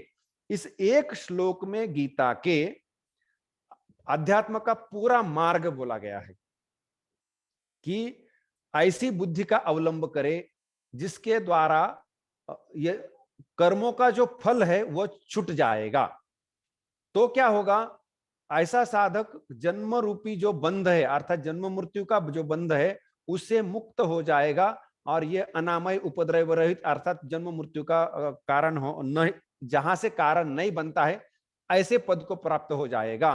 एक श्लोक में पूरा प्रवास बोला है ऐसा, और दूसरा श्लोक गीता में आसानी से मेरे हुए तो ध्यान में नहीं, अचानक से एक दिन ध्यान में आया कि इसमें तो पूरा रास्ता बताया है। यह प्रमाण वचन है। इसमें क्या देखना है कि कर्मफल छोड़ करके चलने से जन्म बंध से मुक्त होते, और कर्मफल छोड़ने के लिए विशिष्ट बुद्धि का अवलंब करना पड़ता है। और वो बुद्धि क्या है? वो समता की बुद्धि आदि आदि जो है, जो हमने चर्चा की, ईश्वरार्पण बुद्धि बोलिए या मुझे फल नहीं चाहिए ये बुद्धि बोलिए, आदि जो बुद्धि है वो लेकर के चलना हो। आगे और एक वचन देखना है, यह महत्वपूर्ण है। भगवत गीता के तो वचन है ही है, ये शंकराचार्य का वचन है। इसको हम थोड़ा सा देखते हैं। हमारा समय थोड़ा सा 2-3 मिनट आगे चला है, फिर भी हम देखेंगे। बात यह है कि इसका अनुवाद देने के लिए मुझे एक तो जगह कम पड़ रही थी, आदि आदि कारण थी, इसलिए मैंने पूरा अनुवाद नहीं दिया, भावार्थ लिख दिया। मूल से ही लेकर के चलते हैं। अभ्युदयार्थोपि यह प्रवृत्ति लक्षणों धर्म। यदि आपको गीता का कर्मयोग समझना है तो यह एक वाक्य समझ लीजिए। गीता का कर्मयोग समझना है तो यह एक वाक्य समझिए, आपको गीता का कर्मयोग समझ में आ गया। इतना महत्वपूर्ण वाक्य है। और यह वाक्य गीता के शांकर भाष्य के उपोद्घात में, इंट्रोडक्टरी नोट में है। अभ्युदयार्थोपि यह प्रवृत्ति लक्षणों धर्मो वर्णाश्रमांच उद्देश्य विहितः। अब यहां पर प्रकरण यह चल रहा है कि सामान्यतः लोगों को प्रवृत्ति लक्षण धर्म बोला जाता है। बाय डिफॉल्ट उपनयन संस्कार, विवाह आदि आदि समाज में होते हैं। ये कर्म करिए, ये पुण्य कर्म करिए, अमुक अमुक पूजा करिए, ये सब बोला जाता है। और उनका सबका फल आपको पुण्य मिलेगा। श्राद्ध कर्म करिए, ये करिए, वार्षिक श्राद्ध, मासिक श्राद्ध आदि आदि करते रहिए, नांदी श्राद्ध, जितने श्राद्ध बोले गए वो श्राद्ध का फल श्राद्ध करने वाले यजमान को पुण्य रूप लगता है, जो पुण्य अपने अगले जन्मों में काम में लगेगा। अच्छी बात है। तो वो हुआ प्रवृत्ति लक्षण धर्म। वो प्रवृत्ति लक्षण किस लिए धर्म किस लिए बोला गया है? कि अभ्युदय के लिए। अभ्युदय क्या है? अभ्युदय मतलब अच्छे कर्म करके, पुण्य पा करके अगले जन्मों में अच्छे जन्म पाना, अगले अच्छे जन्म पाना, यह है अभ्युदय। अभ्युदय में मतलब इसी जन्म में पैसे वाला होना, ऐसा नहीं है। अभी ऐसे कर्म करो जिसके द्वारा पुण्य अर्जन करो, वह पुण्य अगले बहुत अच्छे जन्म देकर जाएगा। तो यह जो पुण्य के द्वारा अगला अच्छा जन्म है, यह है अभ्युदय। तो अभ्युदय यह शब्द प्रवृत्ति मार्ग को ही लगता है। तो वह वर्ण और आश्रमों को उद्देश्य करके वेदों ने बोला है। वो क्या करता है? देवादि स्थान प्राप्ति हेतु अपिसन। उसका परिणाम यह होता है कि वह अगले जन्मों में अच्छे लोगों को ले जाएगा। कौन से? देवादि स्थान, स्वर्ग आदि जो स्थान है वहां पर ले जाएगा, क्योंकि वो है ही ऐसा। प्रवृत्ति लक्षण मतलब अगला पितृलोक, देवलोक, गंधर्वलोक आदि आदि स्थानों में लेकर के जाएगा। ठीक है। अब यहां से उसका यहां तक उसका स्वभाव बताया कि सामान्यतः वर्णाश्रम धर्म प्रवृत्ति लक्षण धर्म है, वो अभ्युदय के लिए है और वो देवादि स्थानों को ले जाता है। ये उसका स्वभाव बताया है। अब इसके आगे इसको ट्विक करना है, टैकल करना है, वो बताया जा रहा है। वो क्या है? ईश्वरार्पण बुद्ध्या अनुष्ठीयमानः सत्व शुद्धये भवति फलाभिसंधि वर्जितः।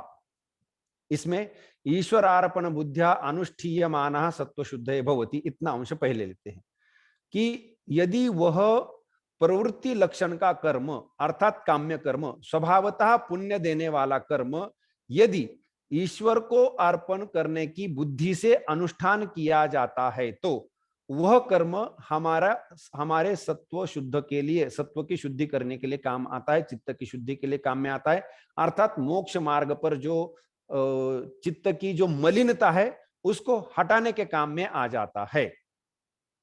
लेकिन वह तभी यह काम कर पाएगा यदि आपने ईश्वरार्पण बुद्धि के साथ साथ फलाभिसंधि वर्जितः, अर्थात ईश्वर को मैंने बहुत अच्छे कर्म किए, ईश्वर को फल अर्पण कर दिया और बोला कि मुझे परीक्षा में पास होना है, मुझे पद मिलना है, चुनाव में जीतना है, विवाह होना है, पुत्र प्राप्ति होनी आदि जो भी कुछ आप मांगते बैठे, तो आपके मन में फलाभिसंधि है, फल की कामना है। लेकिन ऐसे किसी भी फल की कामना न रख करके यदि आप ईश्वर को फल अर्पण करके चलते हैं, तो वह जो ईश्वर को किया हुआ जो फल, जो पुण्य फल जो अर्पण किया है, वो हमारे सत्व को शुद्ध करेगा। यह गीता का कर्मयोग है कि सामान्य रूप से पुण्य देने वाला कर्म यदि ईश्वर को अर्पण करके, उसका जो पुण्य है वो ईश्वर को अर्पण करते हैं और फल की अभिसंधि छोड़ करके अर्पण करते हैं, तो वो आपके सत्व को शुद्ध करके चलेगा। यह गीता के कर्मयोग का स्विच है। ये एक ही वाक्य में शंकराचार्य ने यहाँ पर बोल दिया। आगे चल करके शुद्ध सत्व से ज्ञान निष्ठा योग्यता प्राप्ति द्वारे न ज्ञानोत्पत्ति हेतुत्वेन च निश्रेयस हेतुत्वम अपि प्रतिपद्यते आदि आदि। तो यह एक प्रमाण वचन है। यह हमने प्रमाण वचन देखे हैं, इसीलिए कि जो क्रियमाण कर्म है उसमें यदि पुण्य वाला कर्म करते हैं तो वो पुण्य वाला कर्म करने का रोक दे, विराम करे, या पुण्य नहीं चाहिए ऐसी पक्की निष्काम भावना से चले, या ईश्वर को अर्पण करके चले। ऐसे तीन रास्ते हमारे सामने निकल के आए थे, उसके बारे में हमने यहाँ पर प्रमाण वचन देखे। और इसके बाद हमारे अगला विषय चलेगा पुरुषार्थ।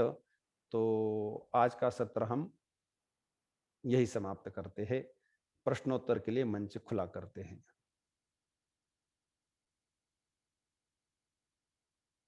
जी, कोई प्रश्न हो तो अवश्य पूछे। महाराज जी प्रणाम। प्रश्न संक्षेप से हो, एका दूसरा हो, अन्य भी जो प्रश्न करता है उनको भी मौका मिलना चाहिए, इसलिए संक्षेप में चले तो बड़ा अच्छा होगा। जी सुनील जी। नमस्ते स्वामी जी। स्वामी जी, मेरा प्रश्न यहाँ है कि जैसे आपने बताया मोक्ष मतलब अभी जो जीवन है इसके आगे की जीवन क्या यात्रा होनी चाहिए, क्या उसका लक्ष्य होगा, वो तो समझ में आ गया और समझ रहे हैं। लेकिन मेरा प्रश्न है कि इसकी उत्पत्ति कैसे हुई, मतलब हमारा जन्म वगैरह ये शुरू ही क्यों हुआ और ये कैसे हुआ, मतलब हम इस साइकिल में ही क्यों आए और कैसे आए। इसको अभी नहीं लेते हैं, इसके ऊपर चर्चा बाकी है। ठीक है स्वामी। ये टॉपिक आगे जब आत्मा का स्वरूप वर्णन होगा तो यह टॉपिक आएगा। लेकिन ये थोड़ा सा टेक्निकल और ऐसा मतलब ऐसा टॉपिक है, हम थोड़ा सा अवॉइड करते हैं, मतलब इंट्रोडक्टरी लेवल में इसको अवॉइड करते हैं। जो एडवांस कोर्स होगा कहीं होगा तो वह सोचते हैं कि गीता के भगवत गीता के 13वें अध्याय में इसका सांख्य योग में इसका आपको टेक्निकल उत्तर दे करके चलता हूं कि इसका किसी दिन आरंभ नहीं हुआ है, यह अनादि है।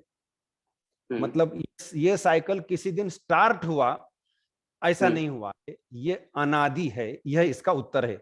लेकिन अनादि क्यों है, असादि क्यों नहीं है, इसकी जो युक्ति और तर्क है ये इसमें अब नहीं जाएंगे हम, लेकिन ये उत्तर यही कि ये अनादि है। ठीक है स्वामी जी। नमस्ते महाराज जी।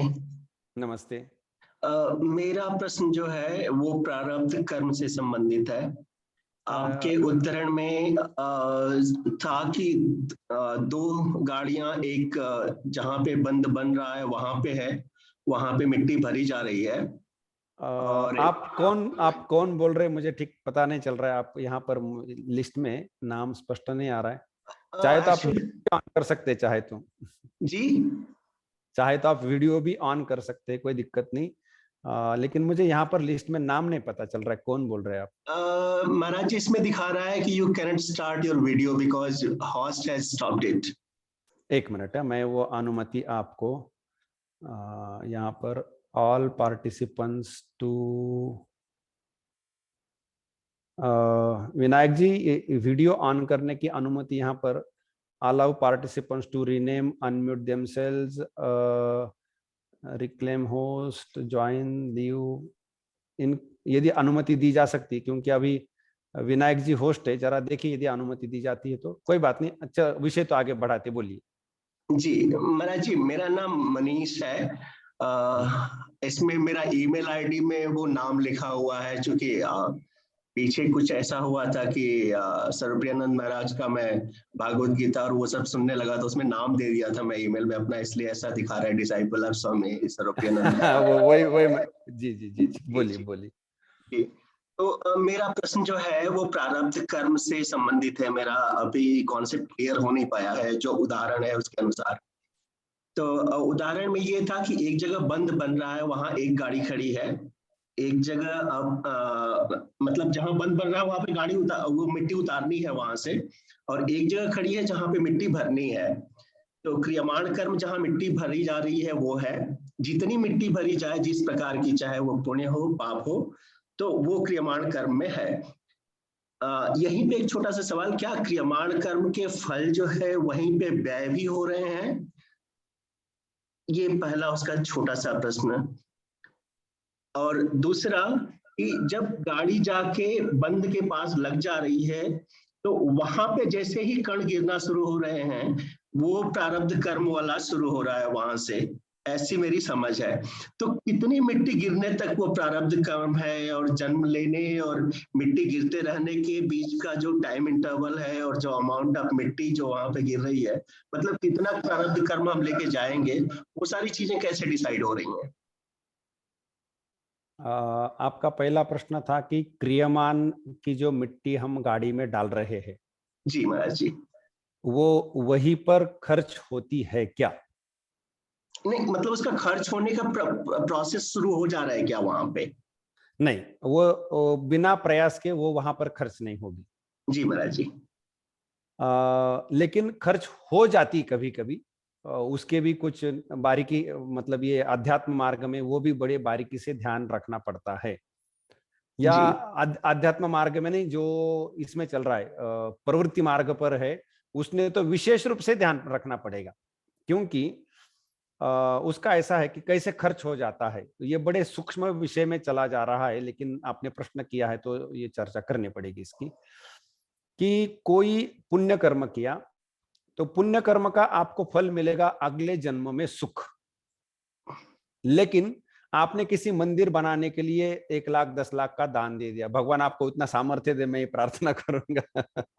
जी और दान दे दिया। अब जी आपने उस मंदिर के किसी शिला पर आपका नाम अंकित कर रखा है, या फिर वो मंदिर का जो लोकार्पण हुआ या भगवान के दर्शन के लिए लोगों के लिए खोल दिया, तो वहां पर जो कार्यक्रम हुआ, उस कार्यक्रम में आपको बड़ी घोषणा करके जोर शोर से पुरस्कारित किया, तालियां आई, आपको बड़ा अच्छा लगा, आनंद मिला। जी तो आपने जो दान किया था उसका अगले किसी जन्म में जाकर के जो सुख मिलना था, वो आपने यहाँ एनकैश कर डाला। जी। तो इस प्रकार से आपका पुण्य आप यहीं पर एनकैश कर सकते हैं। तो ये जो प्रवृत्ति है कर्म व्यय होने की, ये गलती से भी हो सकता है, जानकारी न होने से, क्योंकि आपकी इच्छा तो यही थी कि अगले जन्मों में पुण्य काम में आए, वो यहीं पर खर्च हो चुका, यह एक। जी दूसरा बड़ा ही काला है, बड़ी दुख की बात है, वो ऐसा है कि लोगों के पाप की चर्चा करने से उनका पाप थोड़ा थोड़ा हमें लगता है और उनका उतरता है। मान लीजिए कि किसी ने कोई पाप कर्म किया, उसको अगले जन्म में दुख देगा, लेकिन हम उसको अपमानित करने लगे, तो उसको तो दुख हो ही रहा ना, हमने अपमानित करने से। तो उसका जो पाप है वो इधर ही धुलना शुरू हो गया, लेकिन लिया किसने अब? वो तो थोड़ा थोड़ा जो उसको अपमानित करने में लगे, जो उसकी पाप के कर्मों की चर्चा करने में लगी हुई है, वो उसका पाप उतार देते हैं। तो जी महाराज। हमारे न्यूज़पेपर है, वह पापियों के पाप के डिस्ट्रीब्यूटर है, क्षमा करे। जी जी जी। एक्चुअली मेरी मनसा समझने की है, इसलिए जी, शारदा देवी ने ये उत्तर दिया है, बोले कि पापियों का पाप यदि तुम चर्चा करोगे तो थोड़ा थोड़ा लेना पड़ता है। उन्होंने ये बोला है, ये रहस्य उसका ये है कि जी क्योंकि उसको जो है, उसको तो हमने अपमानित करके दुखी किया, तो उसका दुख उसने थोड़ा तो भोग ही लिया ना, तो वो कहाँ जाएगा फिर उसका पाप, वो थोड़ा हमारे सर पर चलेगा। तो मुझे कभी कभी ऐसा लगता है कि शायद इसी कारण जो जो आरोपी होते हैं, अपराधी होते, वो कभी कभी छूट जाते हैं, उनकी कोई केस ठीक से नहीं ठहर पाती, क्योंकि उनका वैसे भी फल भोग करके समाप्त करा दिया लोगों के द्वारा। खैर ठीक है, तो ये जी, थोड़ी प्रारब्ध सी वाले आप, पार्ट में। हाँ, आपका अगला प्रश्न ये है कि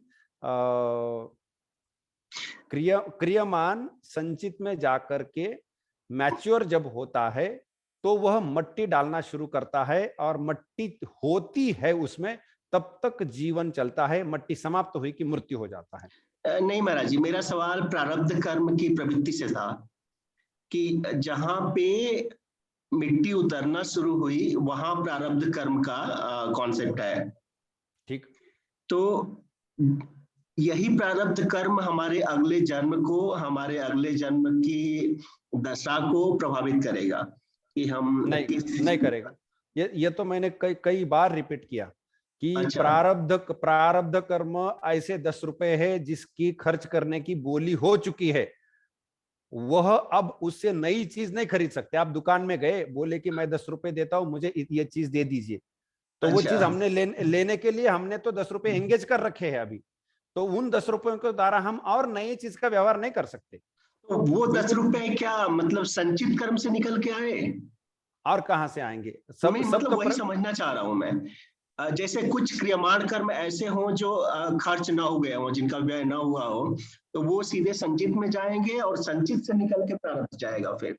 हर कर्म को, क्रियमान को, आप यदि उदाहरण को बारीकी से देखेंगे तो जी डंपर भर करके संचित के लाइन में पीछे खड़ा होता है, जी, समझ में आ गया महाराज जी। और वो संचित में परिपक्व होने के बाद ही प्रारब्ध में आएगा। जी ठीक, जी, समझ में आ गया महाराज जी। नमस्ते महाराज जी।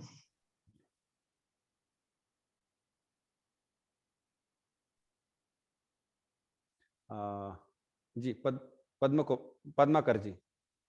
प्रणाम गुरुजी। एक क्वेश्चन प्रीवियस क्वेश्चन से रिलेटेड है। प्रारब्ध में भोग और नित्य कर्म दो आप बताए। भोग भोगते समय सुख हो या दुख हो, कुछ तो कर्म करेंगे हम। Will it not contribute towards kriyaman? इसका पहले 2 सत्रों में भी इसकी थोड़ी थोड़ी चर्चा कर रखी थी कि जब प्रारब्ध हमें सुख या दुख का प्रसंग उपस्थित कराते हैं, तब हम खूब संभव है कि उसमें कुछ प्रतिक्रिया कर दे। मान लीजिए कि मैं रास्ते से जा रहा हूं, मेरे प्रारब्ध में है कि कोई सामने से आएगा, मुझे अपमानित करेगा। मैंने आपाततः उस क्षण में कोई दोष नहीं किया था, फिर भी उसने अपमानित कर दिया। ए टकलिया, ऐसा कहते हैं लोग। ए बाबा, कुछ भी कहते हैं। और जब मेरी सिखाती तो ए सिखा, कुछ भी लोग हंसते करते अभी भी होता है। कुछ लोग बड़ा सम्मान दिखाते, कुछ लोगों को लगता है कि अनपढ़ गवार घूम रहे हैं, इत्यादि इत्यादि, कोई कुछ बोल देता है, अपमान होता है। अब यह जो मेरा उसमें कोई दोष नहीं, मैंने उसका कुछ नहीं बिगाड़ा है, लेकिन मुझे उसने अपमानित किया, तो वह जो अपमानित हो रहा हूं, उसके प्रतिक्रिया में उस व्यक्ति को मैं यदि 2-4 गाली दे दूं, थप्पड़ मारूं, या 2-4 लोगों को बुला करके उसको ये करूं वो करूं, तो मैं रिएक्ट कर रहा हूं। और वो जो रिएक्शन है, उस रिएक्शन की मात्रा, डिग्री जो है, उसके अनुसार फिर मेरा क्रियमान बन रहा है। मेरे प्रारब्ध के कारण मुझको वो अपमानित कर रहा था, लेकिन मैं अब उस अपमान के प्रतिक्रिया में जो कुछ करने जा रहा हूं, वो मेरा क्रियामान नई मट्टी डालने के लिए खड़ा हो जाएगा। ये प्रतिक्रिया है। और प्रतिक्रिया से, ये ठीक ही कहा आपने कि सुख दुख का अनुभव है, उसकी जो प्रतिक्रिया में चलते हैं, तो वह क्रियमान, नहीं तो अन्यथा क्रियमान आएगा कहां से?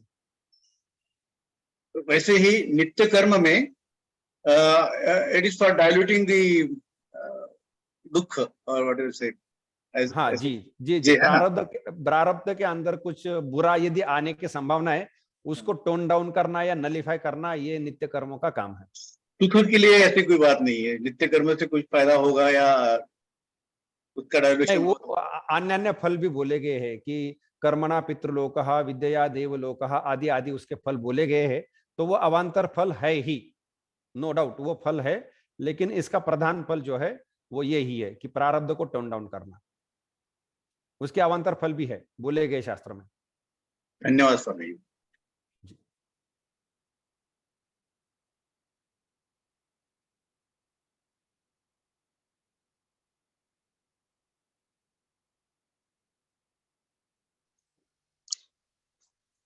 अगला।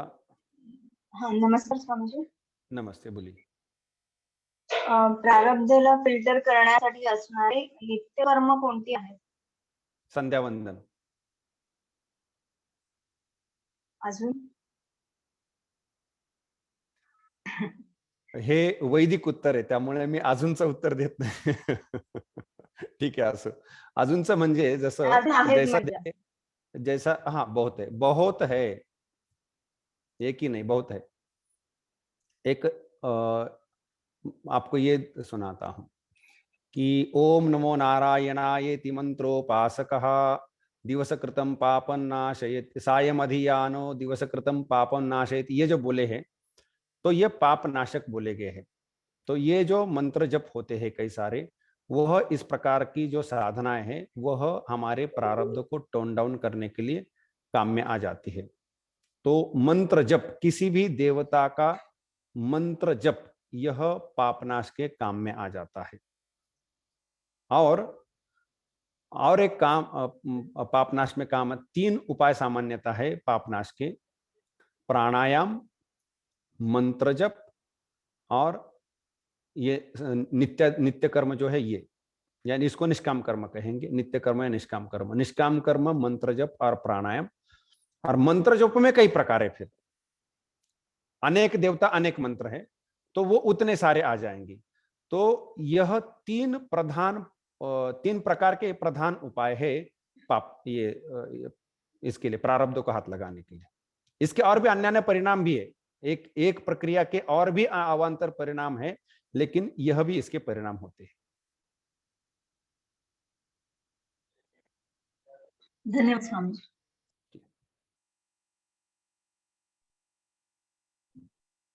नमस्कार स्वामी जी, मैं नीलम बोल रही हूँ.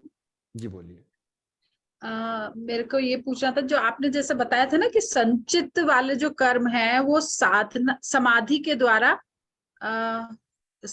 द्वारा वो खत्म होते हैं क्या? मतलब वो मेरे को समझ नहीं आया था वो चीज.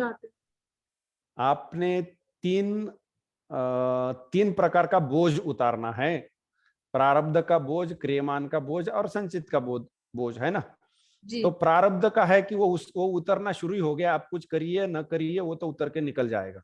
जी. उस क्रियमान को सावधान रहना पड़ेगा कि ना अच्छी मिट्टी डाले ना बुरी मिट्टी डाले, क्योंकि नहीं तो वो पाप पुण्य अगले जन्मों का कारण होगा. वो भी हमने देख लिया.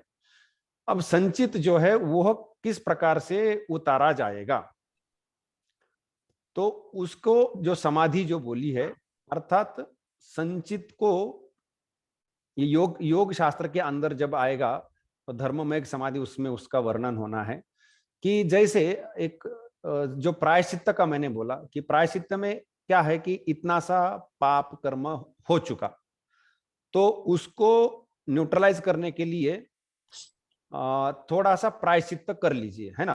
तो उससे क्या होगा कि आगे चल करके जो दुख होने वाला था उसको हमने यहाँ छोटा छोटा करके उपभोग करके समाप्त कर दिया. यह प्रायश्चित्त के कर्म के पीछे भावना थी.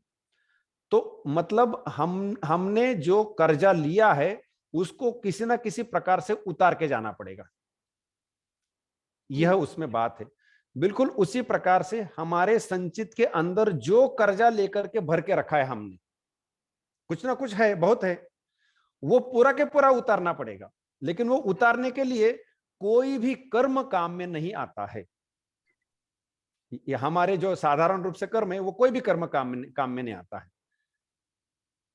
तो समाधि के द्वारा कैसे वो मतलब हमारे खत्म हो रहे हैं? 1 मिनट. हाँ, कोई भी कर्म काम में नहीं आता है. अब उतारे कैसे फिर उसको?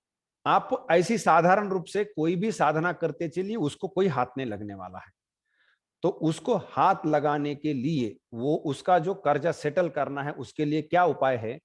तो उसका उपाय यह है कि आप साधना करते करते करते जो धारणा, ध्यान, समाधि, मन की अत्यंत गंभीर एकाग्रता की स्थिति है, वो एक विशिष्ट प्रकार का ध्यान होगा, वो उसको निधिध्यासन कहे या ध्यान कहे या ऐसा टेक्निकल शब्द इधर उधर होते रहेंगे। तो उस ध्यान के द्वारा ऐसी एक मन की स्थिति हो जाएगी जिसमें उस स्थिति में यह जो कर्जा है संचित के अंदर उसको रीपे करने के लिए इनपुट आएगा। समझ में आ रहा है? जो हाँ जी। कर्जा है संचित के अंदर उसको रीपे करना है, आपको उसको उतारना है, और वह पेमेंट होने के लिए मन के उसी अवस्था में ही सप्लाई आता है, अन्य किसी स्थिति में नहीं आता है। और तब जाकर के वो जो गड्ढा है संचित का वह वहां से आने वाले पानी से भर जाएगा, जैसे भर जाएगा शांत हो जाएगा।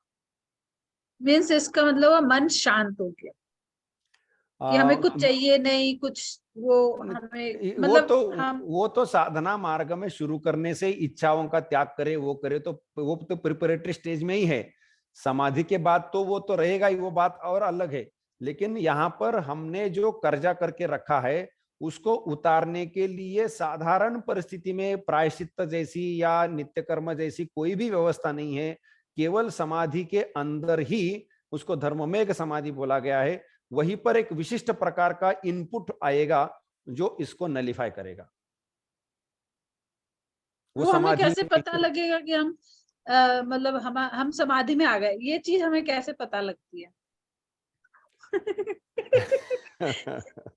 मैं रोज साधना करती हूँ, ध्यान करती हूँ, मेडिटेशन करती हूँ, लेकिन मतलब मुझे ये भी समझ में नहीं आता कि मैं निद्रा में हूँ या क्या हूँ। मैं जब वो करती हूँ मेडिटेशन तो बिल्कुल स्टेबल हो जाती हूँ और बस जो चल रहा रहता है, मुझे कुछ फर्क नहीं पड़ रहा होता है उस चीज में। देखिए, ध्यान की एक विशेष आवश्यकता ये होती है, रमन महर्षि कहते हैं कि कॉन्शियस स्लीप, ऐसा उन्होंने शब्द व्यवहार किया है। वो तमिल में बोले उन्होंने, लेकिन अंग्रेजी में अनुवाद उसका कॉन्शियस स्लीप। मतलब हम जब प्रगाढ़ निद्रा में होते तो हमें हमारा बोध वैसा विशेष नहीं होता है कि सोया हूं या क्या है, कुछ ऐसा बोध नहीं रहता है, ऐसा हम सामान्य रूप से पता चलता है। लेकिन हम वैसा सोए हैं, लेकिन पता है कि हम सोए हैं।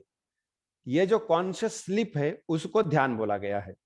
तो ध्यान अत्यंत शांत स्थिति होनी चाहिए, लेकिन कॉन्शियस स्थिति होनी चाहिए, ये उसकी आवश्यकता है।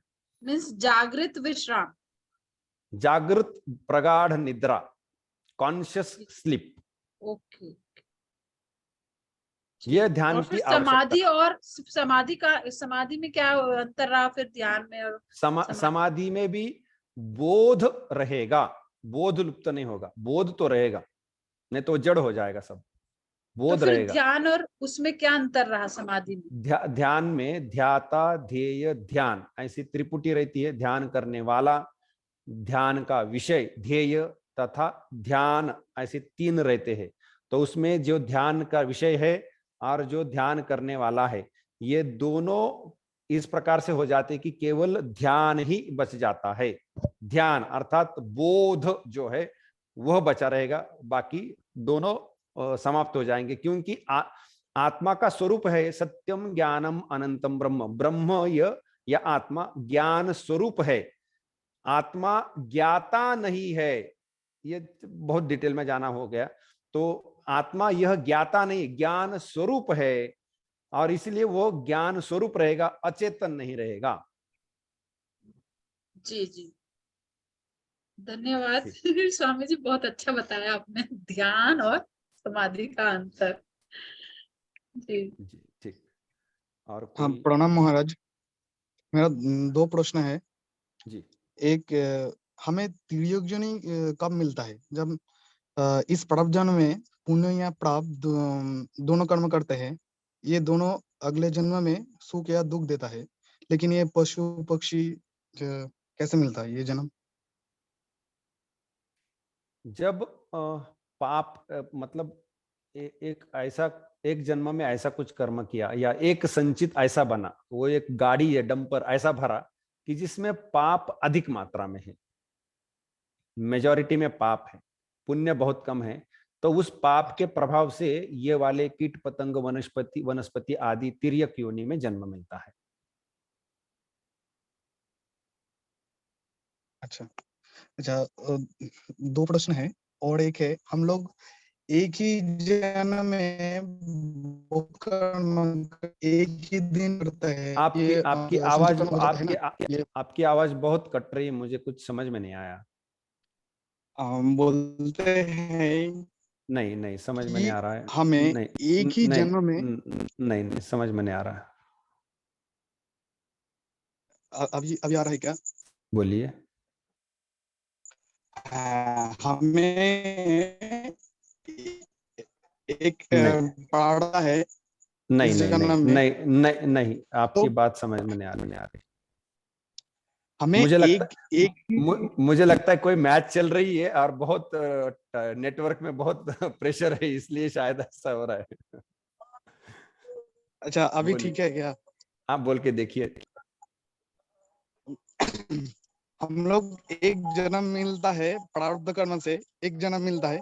हम लोग इस प्रारब्ध जन्म लेकिन 40 वर्ष और जीवित रहे। इस 40 वर्ष में बहुत कर्म करते हैं, पुण्य या प्राप्त, ठीक है। एक ही दिन में बहुत कर्म करते हैं, लेकिन इस बहुत कर्म से कि बहुत संचित कर्म हो जाता है क्या? अनंत संचित अवश्य कर्म। अवश्य, जितने जितने अच्छे कर्म अधिक है उतने मात्रा में तो डंपर लाइन में खड़े होने चाहिए। यही तो आज का प्रश्न, आज ये वो विषय लिया था हमने कि संचित अधिक होने चाहिए। जिसने बहुत बुरे कर्म किए उसने तो बहुत भोगना पड़ेगा कि नहीं, तो उसके उसके उतने डंपर भरने चाहिए। कई लोगों को मारा है तो उसको तो उतने बार तो वो लोग आकर के कभी ना कभी मारेंगे। तो यदि इतने लोगों को मारा और उसने एक ही बार मरना है तो फिर ये इन लोगों का तो इस कारण उस ऐसे कई सारी युक्तियां उसके पीछे कि उसके कई सारे डंपर खड़े रहेंगे। अच्छा अच्छा, जी। ठीक है गुरु जी।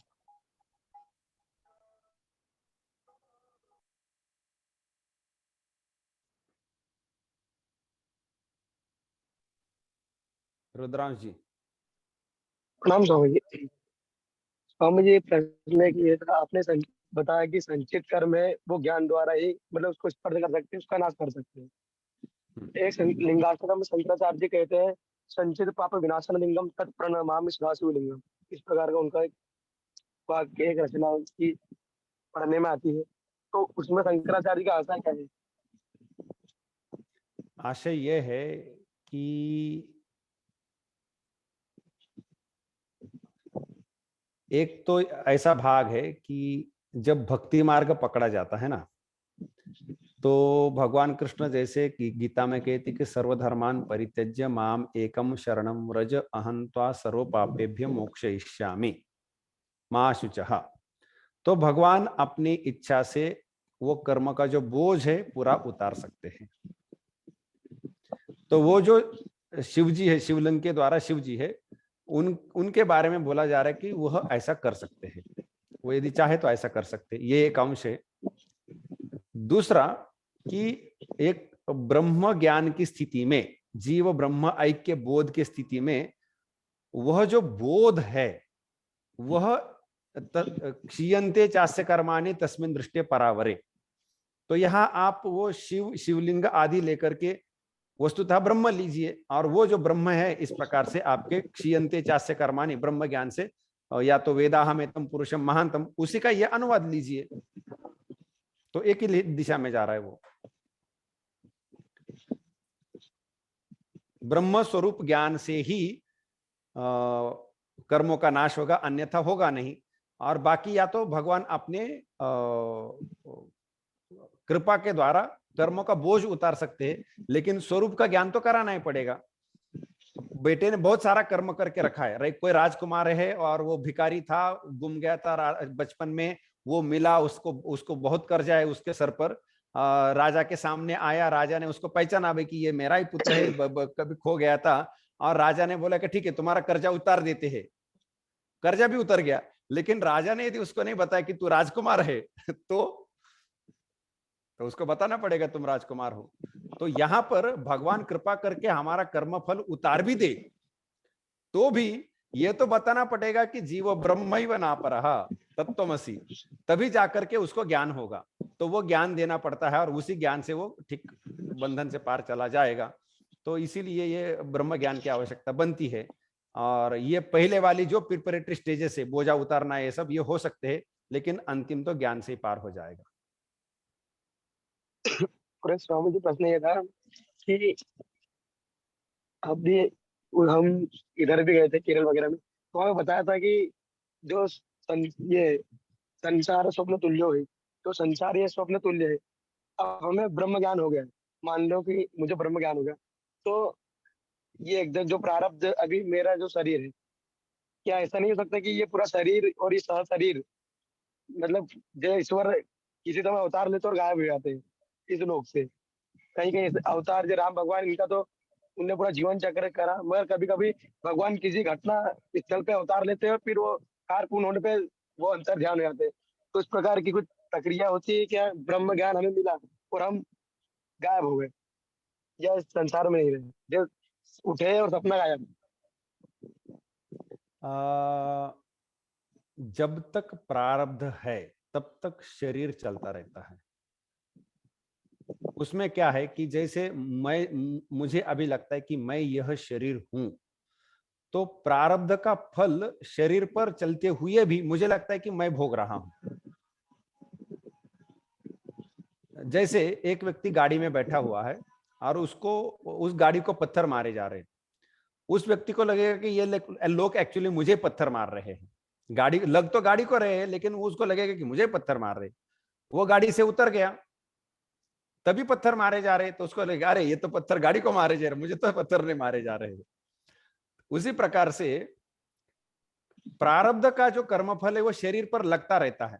अभी हमें लगता है कि वो मुझे लग रहा है, लेकिन जब ब्रह्म ज्ञान होगा तो वो गाड़ी से जैसे उतर गया वैसे ये शरीर से उतर जाता है। मतलब मैं यह शरीर हूं यह बोध ही नहीं रहा। जब मैं यह शरीर हूं ऐसा बोध नहीं है, या मैं यह शरीर नहीं हूं ऐसा बोध है, तो इस शरीर पर जितना प्रारब्ध चलता रहे वो मुझे नहीं हो रहा है। ठीक है, शरीर पर चल रहा है। तो इस प्रकार से शरीर तो रहेगा, प्रारब्ध जब तक है तब तक शरीर चलता रहेगा। प्रारब्ध समाप्त होने से शरीर पात होगा। फिर भी शरीर पर होने वाले जो भले बुरे परिणाम है वह अभी तो शरीर अभिमानी रहा नहीं, तो उसको नहीं होते हैं। ये इसके पीछे तात्पर्य है।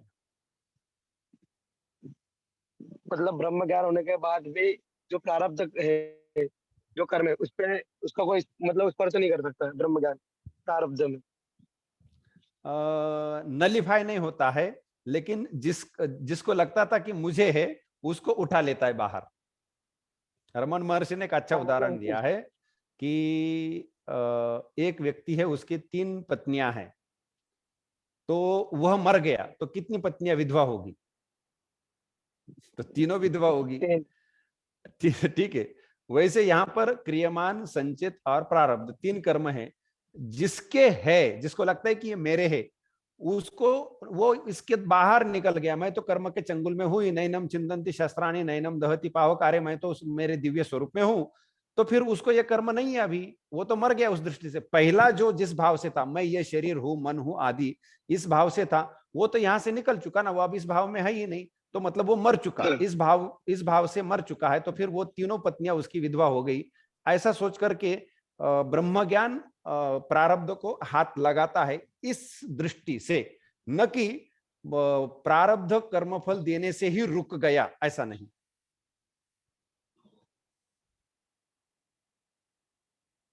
मतलब अब उससे मालूम पड़ गया कि ये सब देह को हो रहा है, ये आत्मा को कुछ नहीं हो रहा है। हाँ, ये इस शरीर मात्र पे ये सब चीजें कर्म वगैरह हो रही है।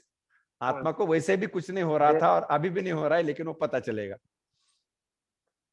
हाँ हाँ, मतलब वो जिसको मैं मान रहा था उनमें वो आत्मा की। और स्वामी जी एक प्रश्न ये भी था कि जैसे आपने बताया कि जो नित्य कर्म करने से ये जो प्रारब्ध है उसमें मात्रा कम ज्यादा है, या आपने बोला कि उसको फिल्टर की तरह आपने बताया था। तो अब जैसे अपन फिल्टर में तो क्या होता है कि वो कचरा था क्या, या जो छन्नी है, जो आपने बताया था कि कर्म है, कर्म तो भोगने ही है। आपने इसकी तो एक सत्र पहले आपने बताया था कि ये पाप या पुण्य तो वो भोगने ही है किसी भी तरह। कर्म तो हम कर रहे हैं, आपने बोला कि भाई वो प्रारब्ध अभी तो वर्तमान में हमें देखने को नहीं मिल रहे। क्या कभी ऐसा होगा कि वो जो कर्म अभी रुक चुके हैं, प्रारब्ध प्रारब्ध में हमने नित्य कर्म द्वारा रोके, तो कहीं हमें आगे जाके वो परेशानी करे? इसमें ऐसा है फिल्टर का कचरा तो कहीं ना वो फिल्टर में रुका है, छन्नी में रुका है, तो कचरा तो है ही वो अभी भी। अब इसमें ऐसा है कि इसमें शास्त्र वचन लेना होगा कि यदि कोई शास्त्र कहता है कि ये वाली साधना करो, तो वो जो कचरा है वो रोक के रखेंगे हम। और मतलब ऊपर से डैम का पानी आ रहा था, हम बह जाते, लेकिन उसको रोक के रखा है। जैसे वो जो रुकावट का जो भी कुछ डाला है वो हटा देंगे तो पानी फिर से बहना शुरू हो जाएगा, वो फिर से धक्का मारेगा। या वो जो है ना, कोई कुत्ता या कोई बैल है मारने आ रहा है, किसी ने पकड़ के रखा है अभी थोड़ी देर के लिए, वो जैसे छोड़ेगा फिर वो मारेगा। तो प्रारब्ध जो है वह एक एक प्रकार की साधना है। मैं उसका नाम का अभी नहीं उल्लेख करूंगा, लोगों को बड़ा बुरा लगता है। तो वो एक प्रकार की साधना है। वो कहती है कि यह जो प्रारब्ध का कचरा है वह केवल रोक के रखा जाएगा। जैसे आप साधना बंद कर देंगे वो पूरा के पूरा आकर के आपको धक्का मार के निकल जाएगा। लेकिन ऐसी भी साधना है कि इस कचरे को समाप्त कर देती, नलिफाई कर देती है। तो वो वाली साधना भी यहाँ पर मुख्य है। तो ऐसे साधनाओं में भी अंतर है, कौन सी अपनानी चाहिए, सावधानी से अपनानी चाहिए जिसका हमें उचित फल मिलेगा। नहीं तो वो रोक के रखा और फिर से वो बैल मुझे मारेगा किसी न किसी दिन, तो वो साधना से ये अच्छी साधना के बैल को मार ही दिया। तो नित्य कर्म वो बेल को मार रही है कि बेल को रोक के रख रही है? दोनों हो सकते हैं। अच्छा, ये आप शास्त्र वचन देख लीजिए। अब मुझे आप ठीक दिशा में प्रश्न कर रहे हैं, आपको उत्तर पता है क्यों पूछ रहे हैं। नित्य कर्म रोक के रखता है। रोक के रखता है मतलब उसका वो कर्मों का नाश नहीं करता। नहीं। और स्वामी जी, जैसे आपने बताया था कि आपने सब अंतिम में वो गीता जी का कोई सा उदाहरण बताया था आपने, शंकराचार्य जी का। उन्होंने बताया कि प्रवृत्ति लक्षण में जो वर्णाश्रम व्यवस्था का मतलब करते हुए उसका ईश्वर के प्रति समर्पण कर दे। शंकराचार्य का शंकराचार्य। गीता के उपोद्घात में वो वचन है। तो उससे अभ्युदय चित्त शुद्धि होती है। अर्थोपसन या प्रवृत्ति लक्षण विहित उद्देश्य विहित धर्म। जी, तो उससे चित्त शुद्धि का काम आता है। तो चित्त शुद्धि करने का क्या ऐसे यही उपाय है कि वर्णाश्रम और जो प्रवृत्ति मार्ग के जो बताए हुए कर्म है उनको करते हुए ही उसको ईश्वर अर्पण करे, यही चित्त शुद्धि का मार्ग है या कुछ अन्य भी मार्ग है? 3 मैंने बोल दिए अभी। ये जो एक माता जी पूछ रही थी, उनको मैंने 3 उपाय बोले, वो तीनों हैं। प्राणायाम, मंत्र जप और निष्काम कर्म, 3 है। अच्छा, जप और निष्काम। जी जी।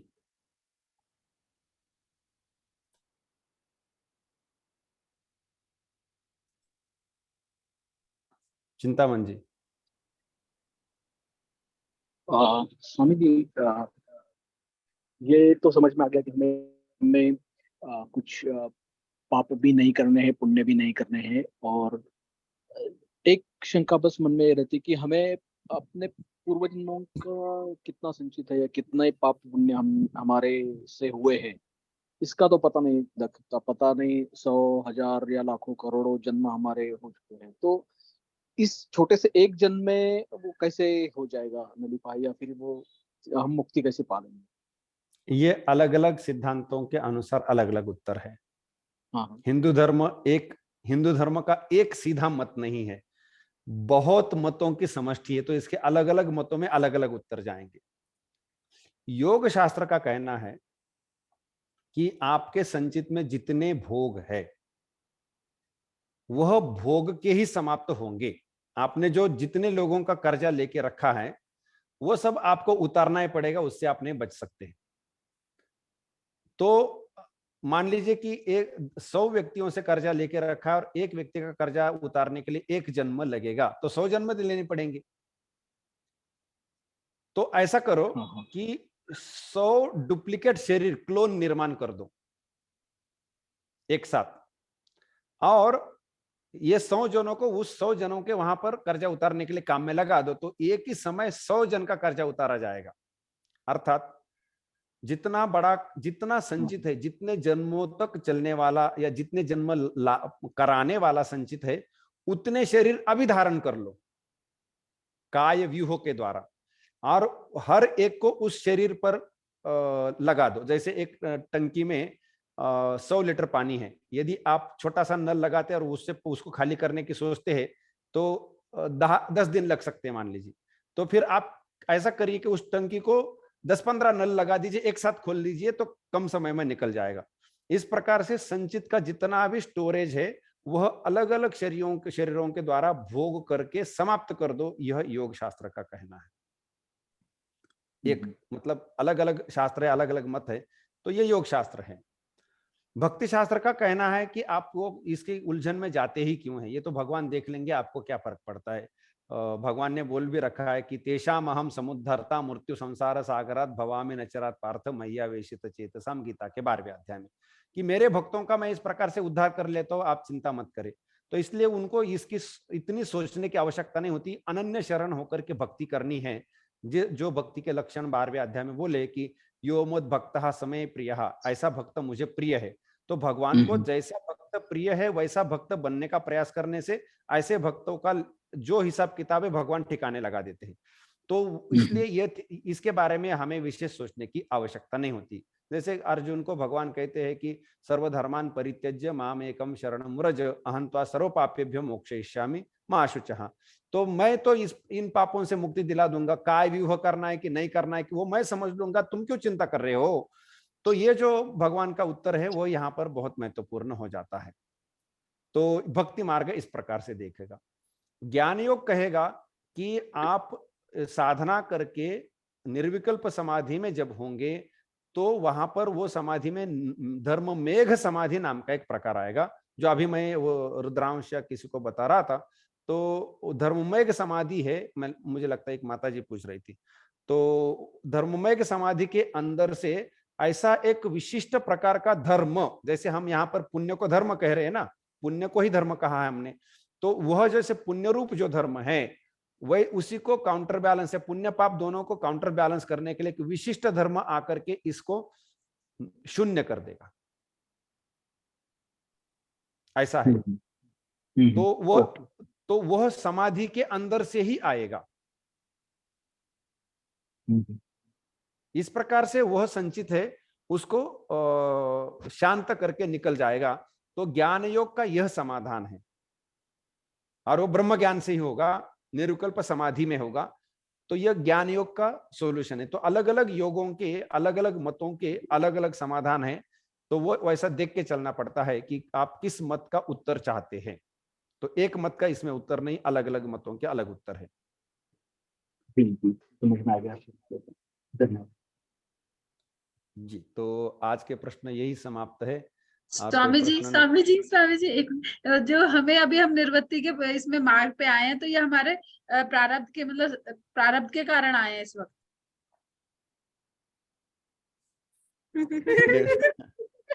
जी, कहीं ना कहीं प्रारब्ध प्रबल है, इसीलिए और हमें तो वेदों का ज्ञान भी नहीं है, तो भी हम निर्वृत्ति के उस पे मतलब हम फलित हो सकती है हमारी समाधि की, अगर हमें वेदों का भी ज्ञान नहीं है।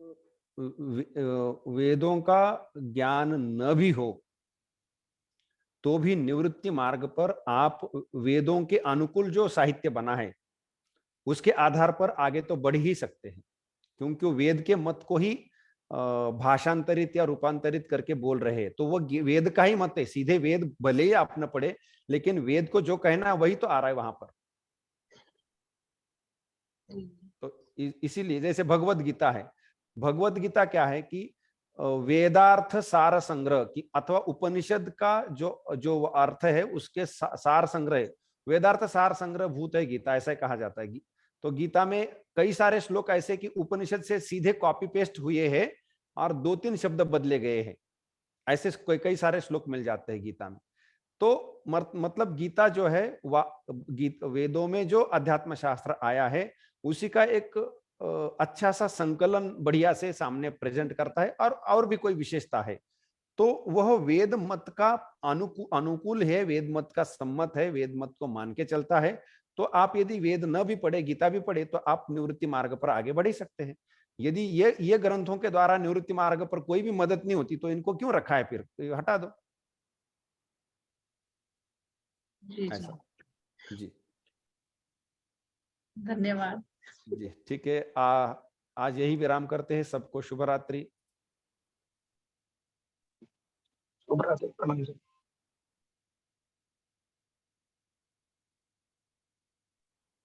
शुभ रात्रि।